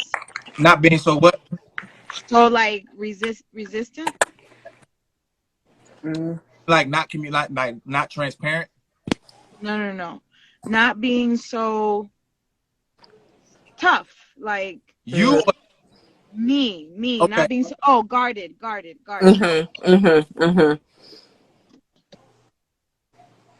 So you're saying you've been being less guarded than you have in the past. Wait, I can't hear you. You can't hear me? Okay, put a 1 in the chat. Can you hear me, Dr. Hawk? Yeah, I can hear you. Julie, I can hear you. Julie, change your mic, change your speaker. Wait. Uh-oh. You understand what she's saying, Dr. Hawk, about being guarded? Yeah. So she's saying that she's been less guarded and more transparent. I'm thinking, right. You know, with what she wants, right? Right. Is that what it is, Julie? You've been more transparent with communicating what you want. Right. Okay, I'll give you a perfect example. And if you're on here, that's your fault. So, so I online on IG this guy that I've known in the dance world. Out of nowhere, he said, "Would you like to go to lunch one day?" And at first, I was like, "Do I want to go to lunch with this guy?" And then I was like, "Nah, I'm thinking too much about it. It's just lunch." Mm-hmm. So I was like, "Why not?" And Charles was like, "You have to put yourself in an uncomfortable situation to try some other things." So I was like, "That's what I'm gonna do." So I said yes, and he told me the time and the place. Nothing. Okay. Never heard from him again. So Nothing. did he stand you up? Did he even show up? Well, I did not make the drive. I'm because I was waiting for like the confirmation, and I was like, I have a question. nothing.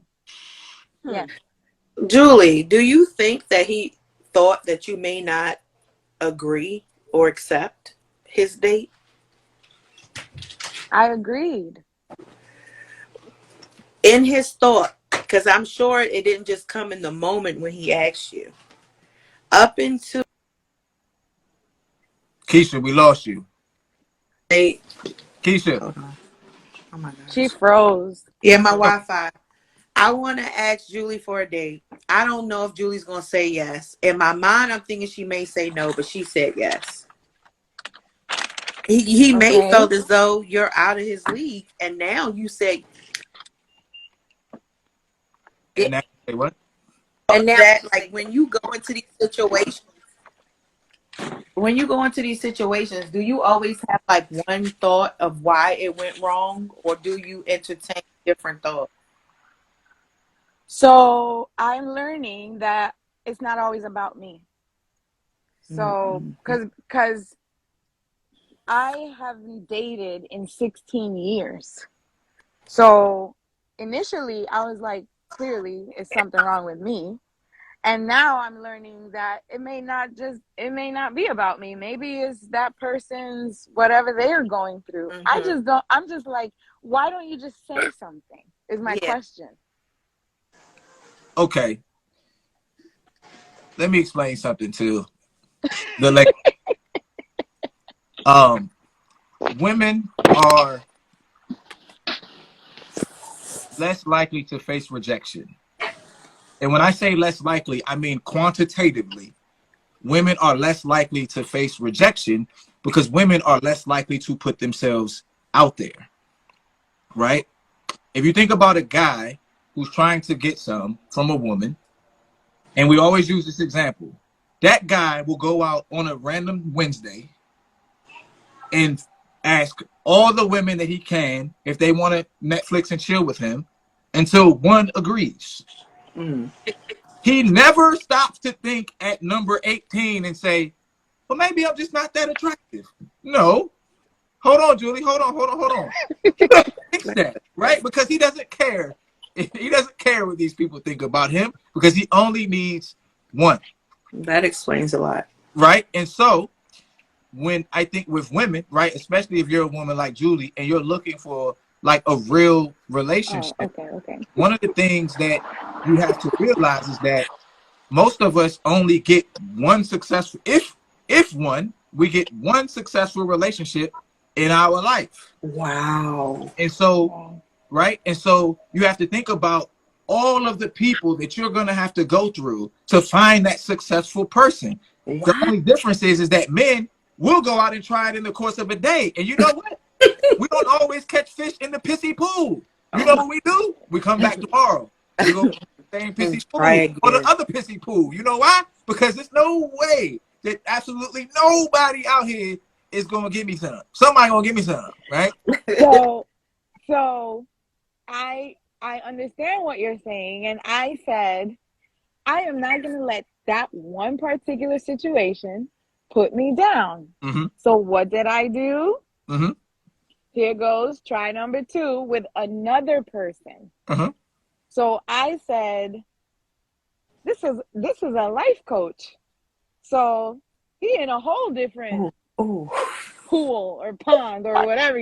So this is right up my Not all life coaches are created equal. Listen, I learned that social media has created a lot of life Yes, coaches. yes. hmm Yeah. So So Oh my the goodness. one guy, do you think, Julie, because you said you've known him for a while through the dance world, do you think it was someone in his ear too, possibly saying, go for it, go, and probably he didn't expect you to say yes, but when you did, he got fearful? Yes, that's what I was So, thinking. so I want to agree with you because in my dance community, no one knows about me outside of being a dance instructor because I've never ever intertwined my personal life with a colleague. And he's a colleague, right? So maybe that was the case, but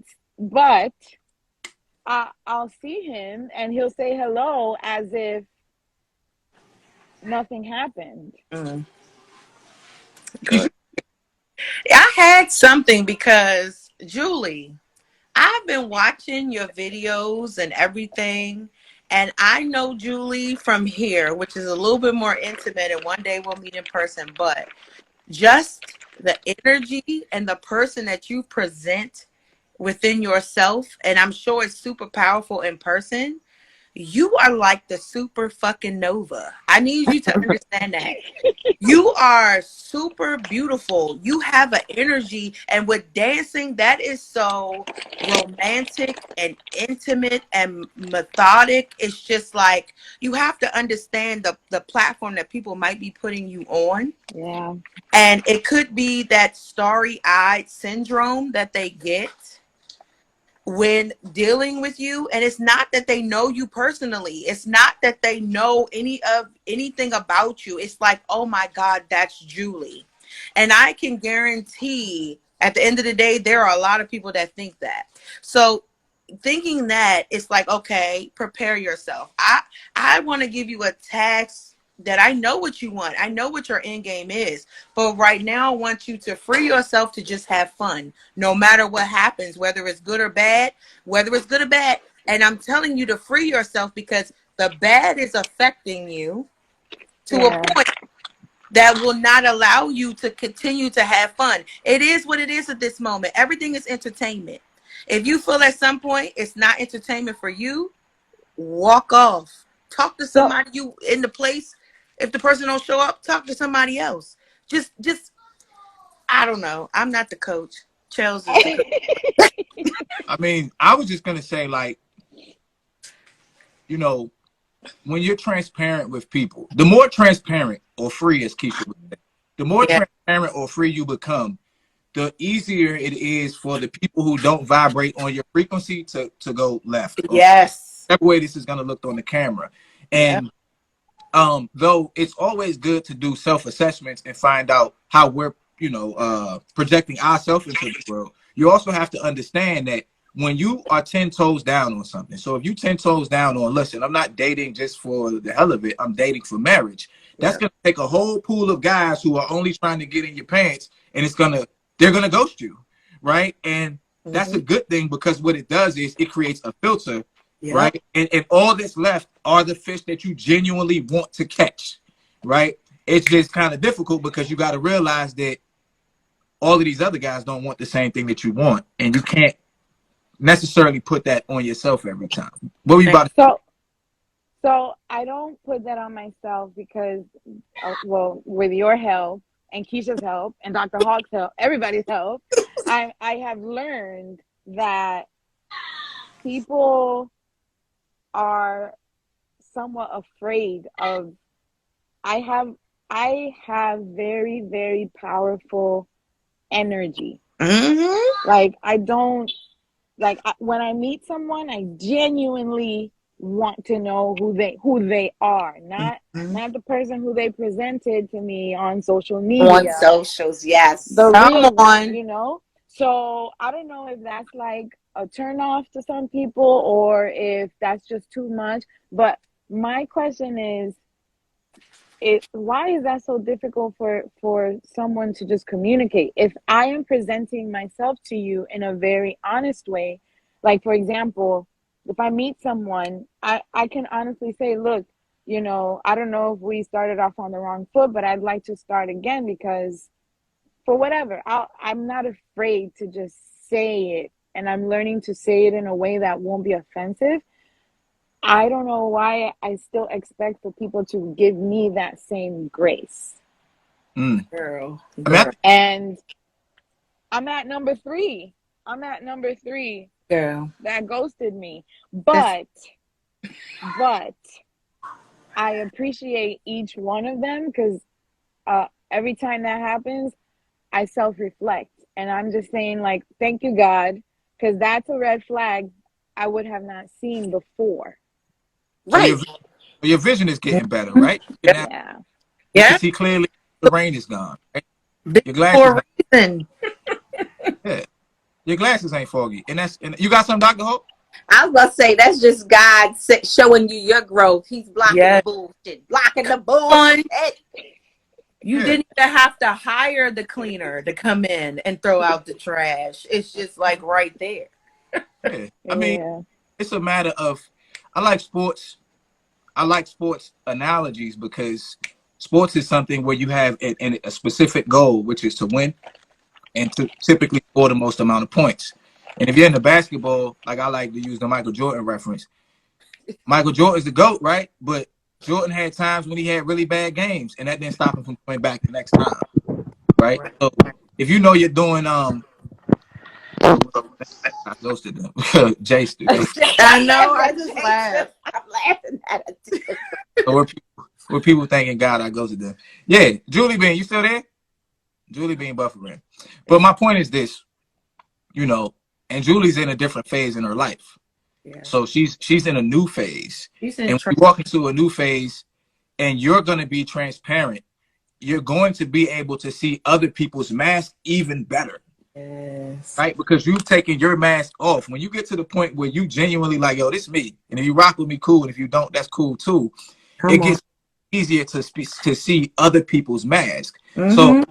exactly how she asked the question, but people wear the same mask their whole lives. They Thank mask for so long that they forget that there's a mask. Come on. Right? It becomes the So, truth right. for them. Right. Yes. So when I step to you, right, as the real me, with blemishes, pimples, and needed all of this, and it's like me, and I'm trying to like reach in here and rip your mask off, you're gonna think I'm peeling your face off. Yeah. So you're gonna be like, oh, that dude tried to peel my face off. I'm gonna get away from him, right? But now that person rocking a mask, and they don't even know they rocking a mask. Or if they know they rocking a mask, they holding so tight to their mask. I ain't trying to expel my energy on them ripping their mask off. Mm-hmm. Thank you. So Thank you just gotta keep moving along. Hold on right quick. So Julie coming back in. I got one more person I gotta get in. Hold on, let me see. Okay, you wanna let one of us go? Yeah, hold on. Because Julie requested to come back in. Julie Bain, did you hear what I said? Yeah, and let me tell you, I am peeling a lot of masks. Yes, be grateful. Don't be upset. Yeah, I mean, that comes with the territory. It comes with the territory. It does. It comes with the territory of walking in your authentic self, right? And this is people like, I'm a little different. But I admire people who are just authentically themselves. And it's not about whether I agree with them and their positions or not. I admire their ability to just be like, nah, cuz this is me. Right? And if you notice, the more, and you think about celebrities, the more a celebrity begins to just be who they truly are, not whoever told them to be, the more people begin to like push away from them. That's true. Right? Because they never really loved the real them. They loved the character that you had them playing. Yeah. So I'm done with the character. So you can rock with me or don't rock with me. Chels, I know you're telling the truth because I always say when I come on, I'm like the radical one. And I'm like, why he keep asking me to come on this show? I feel like I'm so different from everyone else, right? Like I'm so wild at times. And it's like, why does he want me to keep on talking or getting on this show? I know we bros and sis and all of that, right? But then it's like I feel like you respect my opinion and my thought process and just me being who I am. So I thank you for that, and I thank everybody else that follows me and love that too. But I had to understand that, and that's like as of late. Julie, I feel like you're in transition. It's like we're in different levels in life. And even though you feel as though you're starting over, you're actually transitioning to a different part of your life, which will be like nothing you have ever done before. And the fact that you can have this instant discernment with people, the person that you're going to live life with for the rest is going to be able to deal with that. So if you're just out here getting free dinners or whatever, whether they show up or not, you go to the place, you have fun. Me, I'm going to go to the place, have fun. This nigga ain't show up. I'm about to go talk to these people over here. We about to have a good time, and I'm going to go home. Like, you feel me? At the end of the day, my time is not going to be for nothing. The only thing that I would say is that because I'm learning, like, I got chills on speed dial. Lil, thank you, Lil. I know, Lil. For not, cutting me, like, because sometimes I'm not sure if I'm moving in the right, direction, especially now, like, trying to, it's like speaking a different language with these men. And I don't understand when all of this started, but I have to tread lightly sometimes, and I don't tread light. I stomp when I walk into a room. So, okay, let me put the car on neutral real quick and call Chels and see which way I should go. Because I don't want to, like, myself or, like, misunderstand or what's it called? Misinterpret all of those things, and it could be a little challenging. Yes. But I'm learning. One question: are you yet at the point of being unapologetic? Oh my God, Julie, it's a beautiful thing. And the reason why I say that is because I'm still learning about, like, all the situations that unfold. I'm still learning about myself. So I think that I won't be unapologetic about who I am until I really learn who I am. That's understood. It's a process. It is. Once you get to that point, it gets a lot easier. It does. I'm just, it's not, like I said, it's not a lot of negotiation happening. Right, I know who I am, and I'm cool. Dr. Hope, you got anything before I let Shay get in here? No, let it, and that's my goddaughter. You got Shay. All right, so okay, you want me to go? Yeah, I'm slide off, Keisha. But before you go, say this. I appreciate your perspectives. And I appreciate everybody's perspectives, and I like to hear your ideologies because they're not always the norm, right? Yeah. And this aspect of it is very important because doing this every day, I have a certain amount of pressure on me that other people don't, right? Because I'm the host, right? But because I'm grounded in who I am and my ideologies and my beliefs and my ability to change my opinion if convinced otherwise, it makes it easier for me to accept people like Keisha or Dr. Hawk or Julie or anybody else who has or Jesse or whoever who has just a completely perspective that I just never thought of. Exactly. So because of that, you're always welcome on my show, except for right now, because you didn't finish the show the right way. Ghost, y'all. Yesterday. So Keisha, what do I help people take? Their power back. Bye, y'all. Love y'all. Peace. All right, so we're gonna bring one more in here, and then we're gonna get out of here. Let's see. All right, cool. Let me adjust my camera. I guess I could have just left it there. Let's see. Hello. Hiya. Hey, Shay. Hey, Grandma. How you doing? I'm okay. How are you? I'm good. Are you a ghoster or are you a ghostie? I definitely ghost. But I wanted to comment on you, like your situation, when I feel like y'all was giving like these men like too much of the benefit of the doubt. Like if you make plans, you message a girl and you say, "Hey, let's go out." If you scared, you would have never messaged her. Like it does not make sense. Two, they just be like in between situations. So like when stuff not going right, hey, what's up? But then when it, something may start going right, so then it's like flaky. Like, you know what I mean? That's what I feel like it was. I'm not saying it could have been, but there's no way you're a guy, you talking to a girl, especially if it's a girl that, oh my God, she's beautiful, like she finally answered, and then you don't come. Don't make sense. I could make it make sense for you. Go ahead, Julie B. So these are two different people, two different situations. And on the first one, we agreed on a day, a time, and a location, and he just never showed up. And on the second one, I said, okay, let me do something outside of what I would normally do. And I said, hey, would you like to go to lunch? Mm. But he also agreed on a day and a time and said, I'll send you the location of the restaurant. And I said, okay, no problem. And that day came and nothing happened.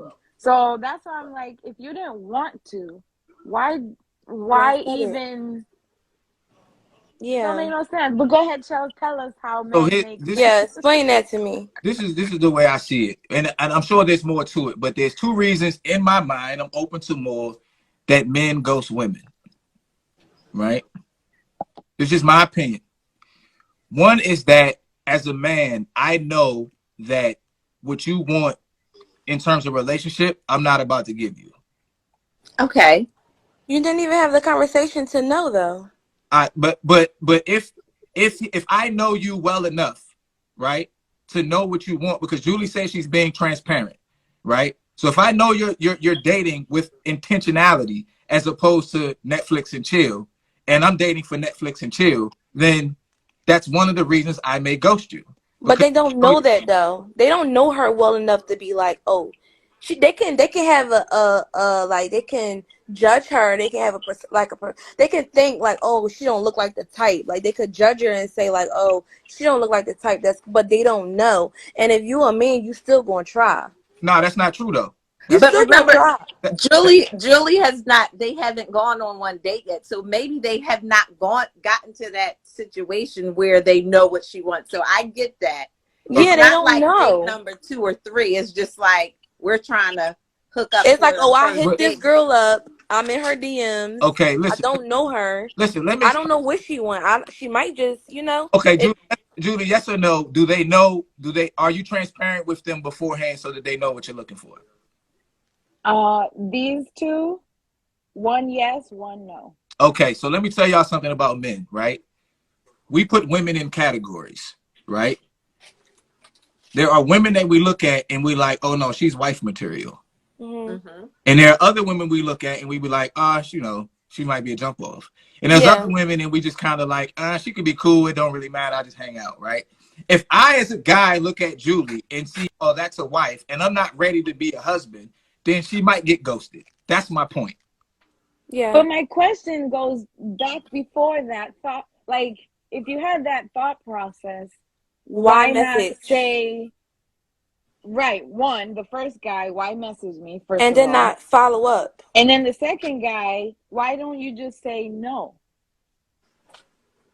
Well, because we know that at some point we may be where you want to be, and if I never just cut it off, then I can now always go it's back not down. even in the table. Julie, you done messed that up. Nobody has you done messed it up. Linda, honey, listen. This what y'all got when y'all are talking. You trying to take up for these guys. Listen. You trying to be pro men, but it ain't clicking. Listen. Put on your listening ears. When I give you an explanation for something, I'm not saying that it's justifiable. I'm giving you an explanation as to why it happens, right? Every position that I speak isn't necessarily mine.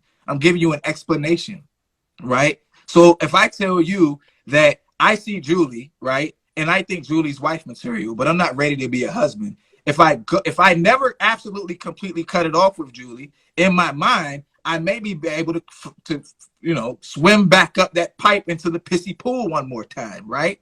I'm leaving my options open. I'm just telling you the way people think sometimes, right? So that's No, that's one. the Mars mindset. It could be, but women do the same thing, right? Because women will ghost a guy. Like, I guarantee you, if I blow, there's some woman out there who was bad to me and is gonna look back and be like, damn. Oh, well, I already know. I said this before. I'm the one that got away. You the one that got it right. So yeah, so one is that the guy really just knows he's not ready to be what it is that she wants. But it's like, if you know that, why take the time out to set? First of all, the first guy, you came to me. You could have left me alone. You ain't have to come to me and say, "Hey, can I take you out?" Set a time, set a place, do all that. Don't show up. Don't say nothing, and then think, "Oh, you still got a chance." I mean, you could say like, "Oh, I got locked up." That's the only thing I can ever even think about taking you back. I got locked up or you did. That's the only two. It's either that or that. Yeah, Because it doesn't make sense. you It's know like, I mean, else too though. I ghost people, but the reason why, I don't ghost people that, if I say, hey, like, let's go out, I'm not going to ghost you, because if I'm suggesting it, it means I want to go with you. Mm-hmm. I'm not just like, some people are like volunteer liars. I met a lot of volunteer liars. So it could be that, but it's just like, when it comes down to like men and like they needs and they wants with women, it don't really be, I just never got ghosted.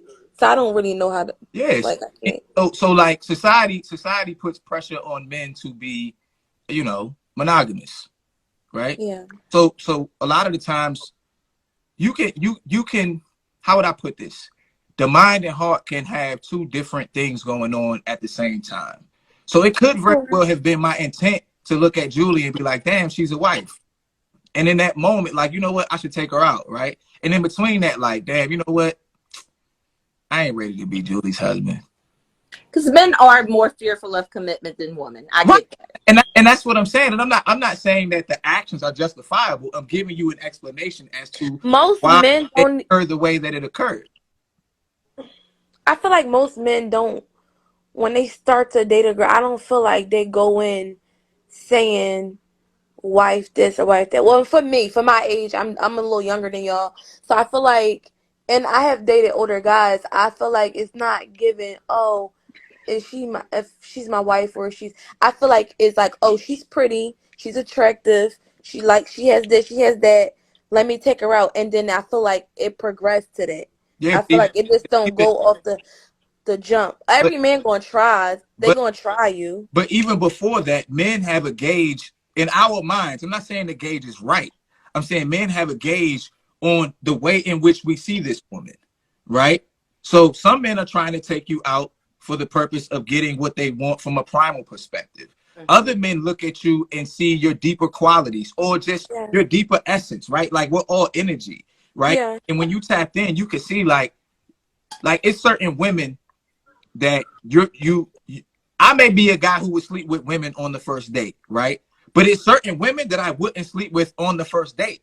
Yeah. Right? Because I see something in her that says she's not the type of woman that you sleep with on a first date. Now, I may try to get all of y'all number, right? Because I'm a fisherman and I like fish. I like salmon, I like trout, I like bass, I like sharks, I like hammerheads, I like dolphins, I like whales. I like all of y'all. You right? a fish. So I'm a fisherman. I'm gonna see which one bites. But I still have a gauge on what it is, what type of woman she actually is. So if I look at Julie and I'm out fishing and I say, shoot, man, I done caught a shark. Shoot, I wasn't really looking for a shark because the shark gonna want to be with me for the rest of my life. But this is a beautiful shark. So I kind of want to hang with the shark, but I'm kind of torn. and then I say, well, you know what? I shouldn't even mess with it because I don't even want to mess up the shark life. So I'm gonna just slide on about my business because I'm not ready to take care of the shark. I'm not ready to take care of her the way she wants. Which I can appreciate. Like I said, I appreciate what happened because it saved me a lot of time and a lot of probably drama that I don't want. But my only issue with that is, why is it so hard to say something? Why is it hard just to Because communicate? We talked Grown these, people about this. should communicate. We You we're talked not about grown. talking about If young you people feel like, either. yeah, like if you feel like, okay, I'm a little scared, you could just say like, hey, like, my bad, like I can't go, or I'm not gonna be able to make it. You just don't say nothing. That's what kind of is getting me. Like you just don't say nothing. well, Like you set a time, a place, and then you just don't show up. That's just weird. talked about that because people don't want to be for one y'all as women y'all got to realize men are not as in contact with as in contact with their emotions as women are. But Right? at a certain age, when do you like get it? Maybe never. Cause these grown men, like this is maybe like maybe never because we spent the first half of our lives being told to not be emotional, right? I feel like not all men are like Chels, that. Chels, No, but listen. listen to what I'm telling you. I'm a guy. I'm telling you, as a little boy, I wasn't allowed to be emotional, right? So hold on, Julie. But not everybody raised like that. Most men, look at Our society. age group, our age group, Shay. Men, I, men fight. Go ahead, Dr. Holt. I'm saying like in our age group, possibly. Like, y'all millennials, it might be a little different. But if Right. you think about it, most men in our age group, may have been raised to, when you show emotion, it's a sign of weakness. So don't do it. Yeah. Okay. So we've spent. I got you, Julie. Give me a second. We've spent the majority of our lives being told to suppress most of our what would be considered feminine emotions. I'm a black man. I could go out here in the street and be as angry as I want. And you know what? It's par for the course. It's expected, even though anger is an emotion, right? Mhm. I step out the house and I'm crying, I'm sad, I'm depressed and stuff like that. It's a problem. I get looked at as being weak, right? And men fight the wars. I'm a cop, so I can't be emotional out here on the street every day. I had to read books for 12 years to be like, oh shit, you know what? It's actually okay that I feel the way I feel. I just Right. 40 last week. So, and I'm a guy that women actually like talking to, right? Yeah. So most men, we're not even programmed to even think about our emotions. You know why? Because we have to deal with reality as it is, regardless of how we feel about it. When women speak, they say, I feel. When men say, we say, I think. And so most men aren't even wired to process emotions. So when emotion comes about, we're very conflicted because we're logical, right? This makes sense logically. From Mhm. an emotional standpoint, I'm kind of torn. So now when I put that into action, they say you can't house divided will fall, whatever the case may be. That's Yeah. what it is. I kind of want to get at this, but it kind of feels weird to me. Julie, what you got? So the only thing that I'm gonna say is somebody said that they're not obligated to communicate, or I don't know, but if you, since when do you make plans with a person and aren't obligated to Fulfill those plans. not just fulfill them, at least communicate your lack of whatever? Yeah. Like, that's news to me. And then the other thing is that the other dude claimed to be a life coach, and I'm just so all of those extra rules didn't apply. Like, not being able to break down the emotion, and like I thought I made a mistake, and I thought he did the work, right? So Yeah. I thought he had done the work. So what Charles is saying wouldn't apply to that person, but again, I got the same outcome as someone who hasn't done the work. It just don't make no sense. I But mean, it's just cause he a life coach, that don't mean he got it all figured out. Cause you got but I'm not saying all figured out. But I was thinking the communication piece at yeah, least. a little bit more probably. At Yeah, a minimum, the yeah, communication part is what I was so taken back by, because I'm like, if this is your industry, this is right. what you tell people every day, is to communicate Practice and what learn you how to preach. and practice. And so that's why I was like, I'm Yeah, you have confused. an Like, expectation. You have an expectation Yeah, based on whatever what that person, I guess, being a life coach or whatever. So, yeah, I. that's a reasonable expectation, but an expectation is still just an assumption. Mhm. It's still Yeah. it's still just an assumption, right? Like we assume that all doctors are as smart, all principals are as good as principals as Dr. Hawk because they're principals, They not. But they not. they they not, not. right? Dr. Hawk is our favorite principal, right? The best. And it is what it is. But yeah, I mean, I think for Julie though, the main thing too is just that you in a new phase of life, right? And it's just like learning something new. If I walked into your dance studio and you've seen me try to do my salsa, right? Right? But if I came in the first 3 or 4 times and it didn't go the way I wanted it to, and I was like, maybe it's me, you still be like, no, it is you to a degree, but you're learning. Mm-hmm. You know what I'm saying? And Yeah. it's gonna take time because Julie's been dancing since she was a little girl, right? Right. I just started dancing this week, so it's gonna take time. And if I were looking for, say, dance teachers, right, I may come to someone else and be like, I didn't like how they talked to me, right? Somebody else, I didn't like how they critique my body, right? And then I might get to Julie, and Julie might be like, you good the way you are. I just want to teach you to dance, make me feel comfortable. And then Julie's my dance teacher. But I got to go through the process in order to find Julie. And that's just the process of, I mean, you got to think about it, Julie. Think about this, though. You're looking for the person to spend the rest of your life with. You know how important and special this person has to be? And the other thing I was gonna say, I'm glad you brought that up. These two have no idea what I'm looking for right now. That's what my point was. They didn't know if I wanted to Netflix. I wanted a Netflix and chill. Then that was my point. They didn't know what she wanted. They did not know. But Julie, here's the thing, though, Julie. You don't come off as a Netflix and chill kind of woman. Them to be Well, the ones that be not feeling chilling. Them be the ones. Men know. Them ones that don't look like it. Them be the ones. You know that. They might be, Come in. but that's not how. You know how they say perception is reality? Julie is dealing with someone else's perception, right? Let me just be blunt with it. And hopefully YouTube doesn't strike me for this when I post it. Julie does not come off as a hoe. She come off as quiet, wholesome. Them be the ones. Correct. That may very well be the case. But if Julie's trying to, Them be the freaks. if Julie, You know that.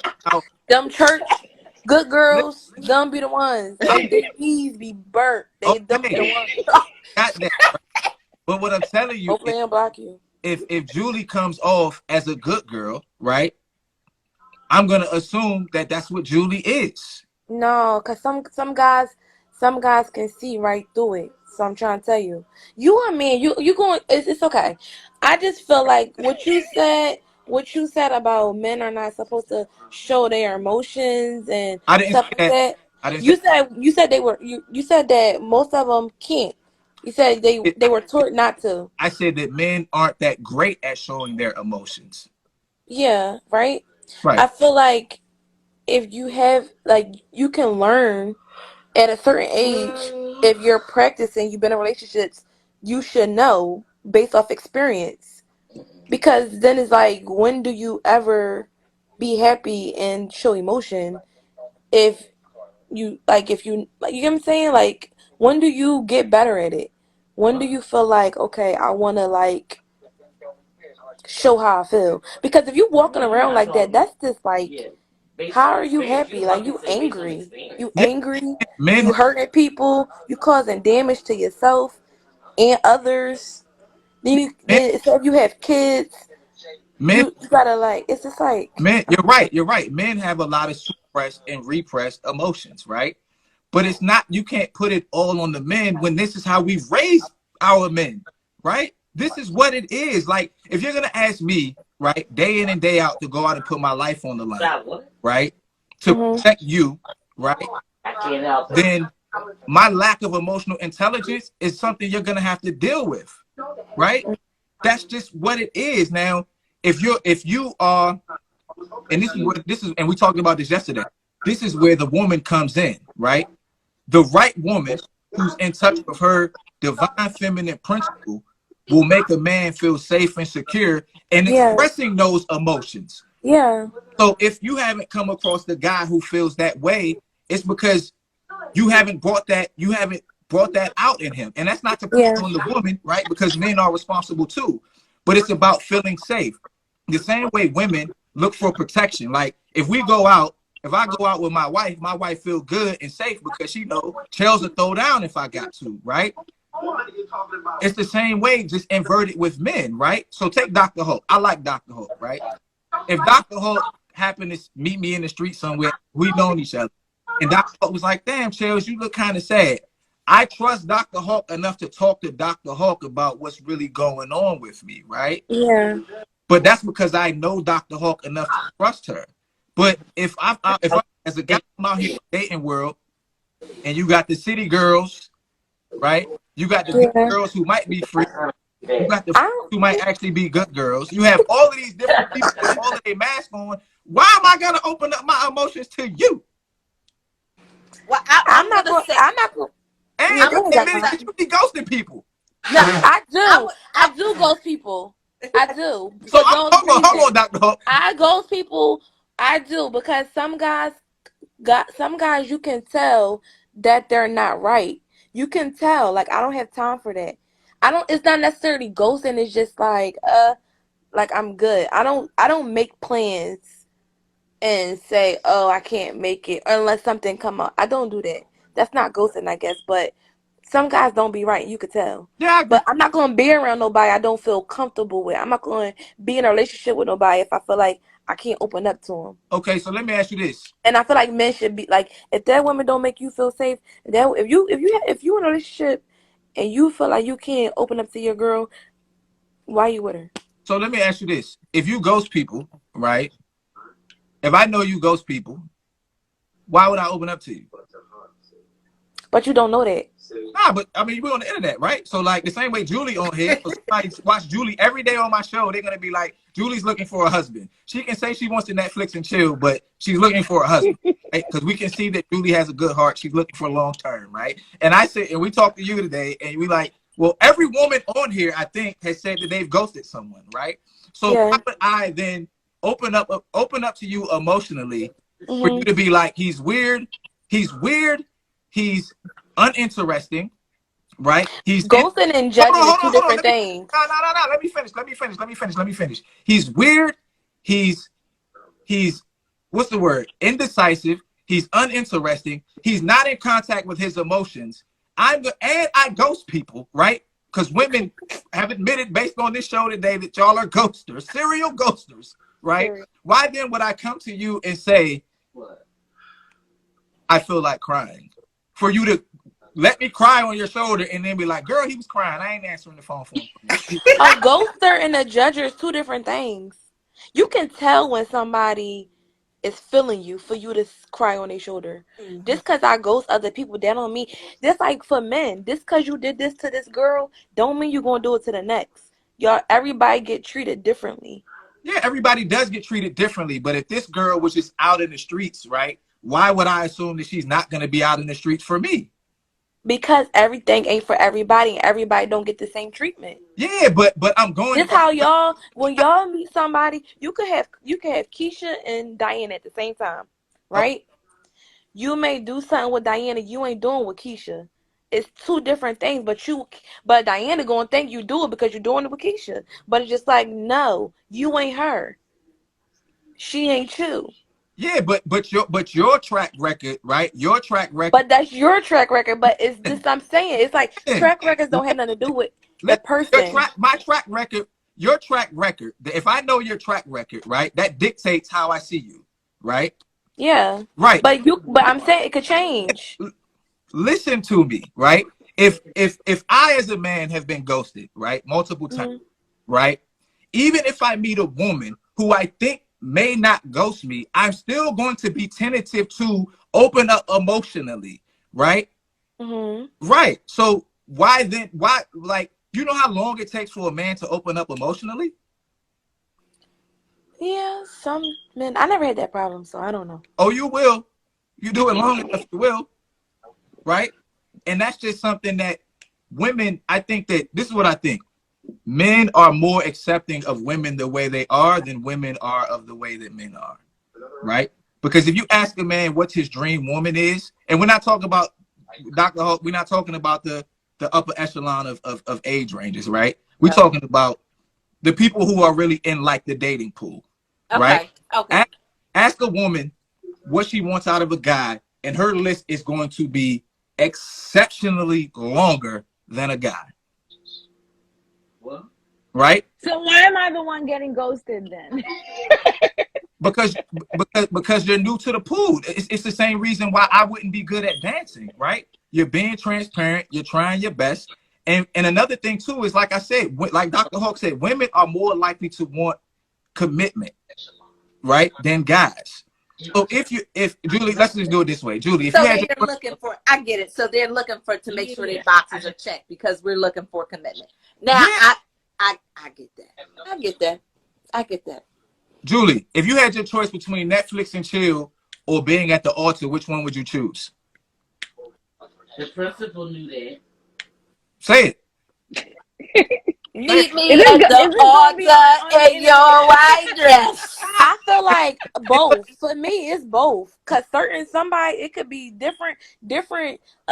Like it's both for me. I'm gonna say both because I can meet somebody and I could just really find him attractive and sorry, guy mom, and that's just what I want to do. But we not. I'm and not. I may meet a guy and I'm just like, oh, marry me. It's both for me. But here's what I'm telling you, right? If I look at Julie, regardless of what Julie, I feel like you speaking because you know Julie and you know what she wants. These guys did not know. No, you can. They didn't know. You can go to Julie's Instagram page, right?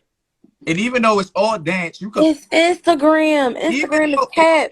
But isn't that how you gauge people now through social media? It's cap though. It doesn't matter. It doesn't matter if it's cap. If I pretend to be a millionaire, Julie, you said, what does that mean? If I go to Julie's Instagram, even though Instagram is full, what does that mean? If something is cap, that means it's like lies. It's like lies. Kind of like your life coach dude, like his Instagram. He was cap. Yeah. He was okay, I'm gonna be like cap. Period. Cap. Okay. Listen, like you know how you said you know how you said certain dudes, but because you can tell what they're on, right? By a conversation. Right. By a conversation. Right. Okay. Not just off looking at them. Right. But you can also pretty much you could look at somebody's energy. Like if a man walks in the room, you look at him and you think a certain thing about him, right? Because I'm judging them, yeah. Right. What I'm telling you is that men do the same thing with women, right? And Julie comes off as someone who's a wife, right? She may Netflix and chill with certain dudes, but that's not the core of who she is. The core of who Julie just got out of a 10-year relationship. You could probably smell the relationship on her, right? No more tell. No, listen to what I'm saying. We know, like Dr. Hawk is a wife. We can see that, right? So if I have interest in Dr. Hawk or if I have interest in Julie, I know that they're wives. Like you said you might be a wife for some, you might be a long-term for some guys and not for others. Well, men can pick up on that. She only a wife for certain dudes. But a wife is a wife, whether she's married or not. That's why the Bible says he who finds a wife, meaning she's already a wife. Men have eyes for wives. That's why he said you can't make a whole housewife, right? So you got to find. I know a lot of hoes that's housewives. They not. But I swear, I'm not even being funny. I swear to God, I know a lot of hoes that got married and they happy. They still hoes. But wait, but their husbands now. I wanted to say a long time ago, which I noticed just how you and Lil are meant for each other and y'all are in sync. You made a comment about being with a woman that makes you feel comfortable showing your emotion. Just as you were saying that, she put that same comment in. I was like, oh, look at them. Yeah, because it's true, right? And what I'm telling y'all can believe me, y'all cannot believe me. I've been a man for 40 years, right? Men have a gauge on what a woman is in their mind, the way we classify y'all. And that is how you will be approached. So if you get ghosted, one of the and you have been transparent, or you just give off the energy of long-term relationship, and I'm a guy who's not looking for long-term relationships, that's one of the reasons why you may have gotten ghosted. You don't have to like it. It is what it is, right? Yeah. And women do it too. Right. And women do it too. It just is what it is. But I think Godmom, do you agree? Yeah, to a certain point. Yeah, I do. Yeah. Mm-hmm. yeah, I mean we're not I agree to a certain point too. Yeah, I agree to a yeah, certain we're not speaking in absolutes, right? But if I go to a girl's Instagram page and she thottish, right? There's only one thing I want from her. That which she displays, right? Yeah. But That's true. if I go to Julie's Instagram page and all of her Instagram, right, is her dancing, right? Her teaching dance classes, right? I'm gonna be like, this is a woman who has mastered her craft. So that means she's dedicated to something, That's true. right? And she teaches other people. So she's taking what is naturally talented for her, and then she's worked to hone, and she's showing other people how to do it. That's a quality that says wife. Now, she might not be a good wife for me, but she's a wife. So if I'm interested in her, I'm going to, that's how I see her, because that's how she projects herself into society, right? Mm-hmm. So it's going to be, even if I wanted to Netflix and chill with her, in the back of my mind, I'm like, yeah, I'm really just trying Netflix and chill, but she might be a wife. And any dude worth his salts ain't really trying to just Netflix and chill with a woman that's potentially a wife. So he may just say, you know what? Let me just cut it off now. Because what if I fall in love with her and she's a wife? That's a problem if that's not where I'm ready to be. I get that, but I just feel like he saw the Instagram, he saw the wife thing before he got in them DMs. Mm-hmm. Once he seen that, he seen it. He seen what he was getting himself into. Yeah. So And why make the plan? Why make the arrangement and then not follow go through. and Yeah. not show up? It's just given. It's given like it doesn't make sense. Even if he like, oh, I'm not ready. When you're not ready, you're not gonna bother it. You're gonna leave it there. Like I know men who like be like, oh, I'm not even going. I could tell I'm not in her league. I could tell, and they scared. They don't even want to bother it. So my thing with that was like, and then you don't like say like, hey, something came up. I'm sorry. You could have BS. You could have BS the reason why you didn't come. You just didn't say anything. So it's giving me you playing. Go ahead, Julie. And the first guy, we've known each other for years. He's also in the dance world. So you're right. He knows my track record. There's not one rumor. I've been teaching dance for 25 years. You are not gonna hear my name in anybody's mouth. Because that's just not me. I don't do that. So that's why I was a little surprised, because if he assumed that I was a good girl and blah blah blah, like he had the right assumption. So I don't even know why even try to step up if you already knew all the stuff that Chell said is correct. You already knew that.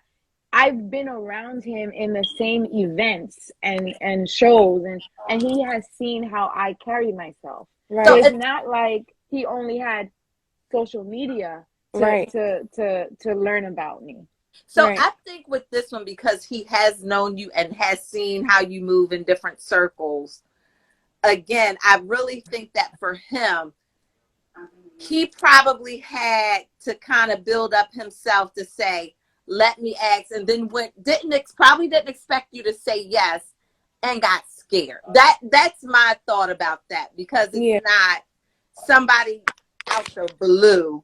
Right. Like the second one. Yeah, exactly. Yeah, no, I agree. I'll give you an example too, right? It's not necessarily parallel, but it's close, right? People are torn, right? People can want one thing, but not the outcome, right? So if you think about the way in which people, I don't know what the word is, but have jump offs, right? They do what they do, but they're not ready for the outcome of what happens with the jump off because you're torn, right? You like this joint, you like him, he like her, and all of that good stuff. The jump off happens, but we weren't really ready for the outcome of the jump off, right? But there's still this natural pull, this desire for. That's why we eat things that we shouldn't, right? That's why we drive fast on the highway, right? Because I enjoy driving fast. That doesn't mean I wanted to crash my car, right? Or get a ticket, shoot. Or get a ticket, right? But right, that's a very good point. That's how I pay these tickets. I say that to say that men, the same way women are torn, there are women who are wives, and like you said this, there are women who are wives who will Netflix and chill with certain dudes. And even though she's a wife, right, certain people bring out certain things in other people, right? So she may find herself texting the Netflix and chill guy, even though she's saying to herself, like, yo, I don't do this. Men go through the same thing because we have natural desire for beautiful, for women that we find beautiful. So if I know I can't give her what she wants, but there's still that primal desire for whatever with her, it's kind of like, damn, I want to see if I can invite her out. Okay, maybe I'm gonna do it. You know how the internet is, or text message. Once you send it, it's gone, right? And then it's out there, and then you get kind of think like, oh man, I shouldn't do this, and then you ghost her. I don't agree with ghosting. I think you should just be like, yo, we done. You know, it's over, whatever. But I'm just looking at it and analyzing, why do people do it? I've ghosted someone before, and like I said, it was because I knew that she was of more value than I was, and it would have been shameful for me to just admit that. Now. So you just didn't say anything at all? You just ghosted her and never talked to her again? I never talked to her again. Right? But that was before I became emotionally intelligent. That was before I learned how to communicate. Right? And like you said, most men probably learn that. But that's not something that's like, where do you learn that? That's a personal choice you have to make. You're not, Dr. Hawk School ain't teaching emotional intelligence necessarily. They might be now, right? But historically, you haven't gone to school to learn emotional intelligence. They don't have you dating. They don't have you breathing. They don't have you talking about your feelings, right? This is something that life has to punish you enough for you to be like, yo, something's not right. And men are brought up and built to push through outside of emotions. Dr. J, I'm cracking up at this cookout comment. I'm sorry. Well, at least you didn't. At least you didn't walk into your cookout. Yeah, so I just say that to say, different people have reasons for why they do different things. You know what I'm saying? You have reasons you ghost people. I've had reasons why I've ghosted people. Dr. J's had reasons why she's ghosted people. And the dudes who she ain't ghost nobody. Stop. You ain't ghost nobody. Who you talking, me? Oh, yeah. I did, Shay. I have. When? Shay, I have. She's been married for years. I know. Back in the day. Back in the day. Back in the day, she was married. Back in the day, She's back in the day. Right. Back in the day. I will give you this. I do think it's weak to invite somebody out, especially if you just meet. You know what I'm saying? You invite somebody out, and then it's definitely weak to invite somebody out and don't like. That's just that's a whole different level of weak. That's maybe I'm saying like it had to be just because I can't accept the weakness. Like ill. That is just like next level of like God saved her, because imagine she would have went out with this weak person and had to deal with it. Like, I don't know. That was just ill. Let me ask you this. Have you ever been ashamed? Of what? Anything. Have you ever been in a state of shame? Yeah. Right. So when you talk about empathy, right? Empathy is being able to understand and identify with the way someone feels about a particular event. So if this particular person felt some type of shame, and that's why they ghosted Julie, then while we can still say it's weak, we can also still empathize with how they felt if they were ashamed of something. I have been ashamed, but I also have took an accountability for what I was ashamed of. That's why I'm calling it weak. I've been ashamed, but I also had to deal with my shame. I don't just. So have you ever been ashamed and never had to take accountability for it? No, I wouldn't. I wouldn't. I never been put in a position where as though like I was shame and didn't have to deal with it. You never did anything as a kid to where you felt kind of bad about it, but you got away with it. I feel like I got caught with everything. Like I used to get in trouble. For real, no, I'm not even playing. Like I feel like I'm like that. You know how you like I'm not sneaky. Like I'm just like, you know what I mean? Come on, come on, though. I was bad. So here's the thing. This is what I'm saying. At some point in your life, because nobody's life is I had to think about it. Nobody has had to take accountability for everything that they've ever done that could be considered wrong, right? The way in which you help yourself identify with other people is think about the time when you felt similarly and you could have seen yourself reacting that way. So if you did something you shouldn't have done, and you said to yourself, I hope that God mommy to find out, you were right. Yeah. And even though she found out, right? If she didn't find out, you would have still felt like I was wrong, and you just it's the same basic feeling. Go ahead, Dr. Hope. You about to say something? Now I was about to tell Shay, mute your mic real quick, because Is it drowning me out? It was a little bit, yeah. Yeah, and so I'm just talking about empathy, and then I gotta slide off because I gotta go to work tonight. Yeah. I don't know how this screen recording gonna work out, so this might be the only time y'all see this episode.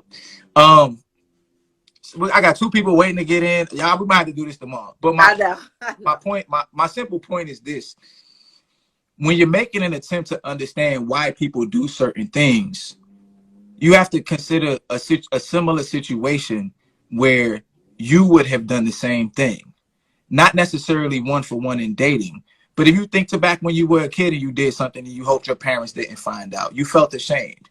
And if your parents didn't find out, you just let it ride and you got away with it. And it just became something that was of the past. Mm-hmm. That's what ghosting is a lot of the times. The person is ashamed. The person is afraid.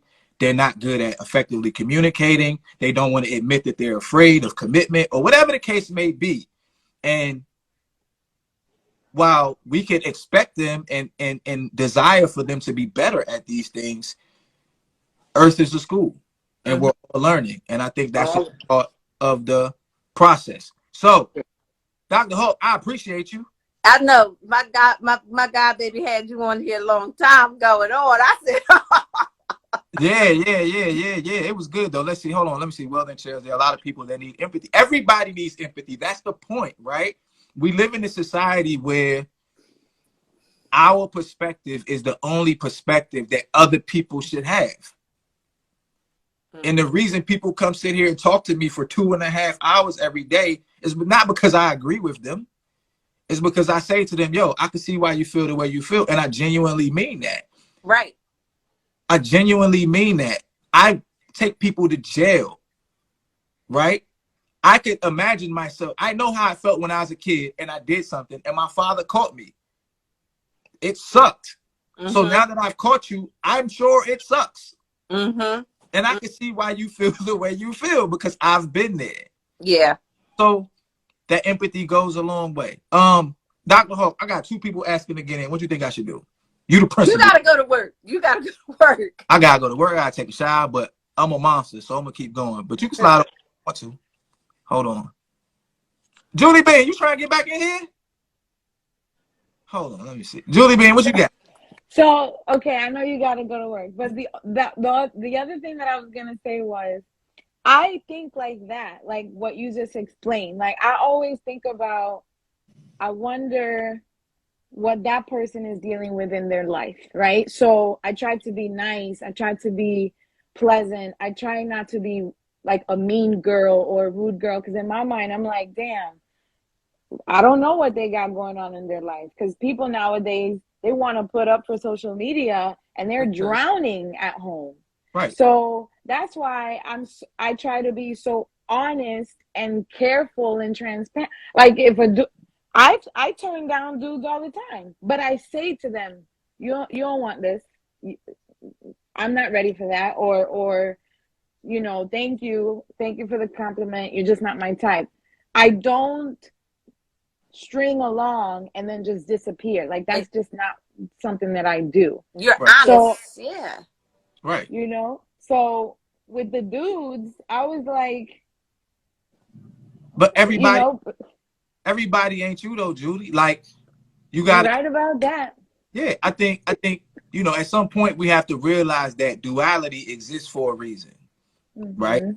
So we're here in this room or whatever this digital thing is because we're not in some other digital room, and that's what makes this room special, right? So if you're honest, oh, Dr. J said that was an accident. Dr. J trying to come in the room. If you're honest, you're only honest because other people are dishonest. You stand on the Yeah. shoulders of dishonest people, right? That's what makes you morally superior in that particular aspect, right? If you're very philanthropic, it's because a bunch of other people aren't. So you get to be the good person because they aren't. And it's not that we should stoop to their level. It's for us to continue being ourselves, but appreciate them for their qualities, because there will be times when it benefits you to not be transparent. Mm-hmm. Okay. Right? It benefits you. Like if somebody asks you how much money you made this year, you'd be like, what does that have to do with you? That's none of your business. None of your business. Yeah, it's none of your Okay. business how much money I made. I'm good. I got a crib. I got a car. We good. So being able to understand both sides of the coin is important. So I can't keep oh, hold on. There's one more person that got in. So let me see. Give me 1 second. Hey, this gonna go on a paid platform. I don't think I'm putting this one on YouTube. I'm gonna make y'all pay. Don't put it on I'm gonna YouTube. make y'all pay for this. I wouldn't put it on YouTube. It's coming. Let's see. Drop the live jewels. Hey, darling. Hey, I don't want anything. I just want to know, can you come get your kids out the car? They sleep. Both. So that ends the live tonight. Okay. So yeah, I gotta go get my babies out the car, and it's been real, y'all. Be good, be safe, be blessed, and hug your loved ones. And Hi, Dr. House. Hi, Julie. Hi, Lou. hey, real quick before y'all go, Sincere, come back tomorrow. I start tomorrow off. I'll let you get in first and finish your thought. But I gotta go because I gotta go to work in an hour, and I've only slept 3 hours a day. Take your power back. Peace.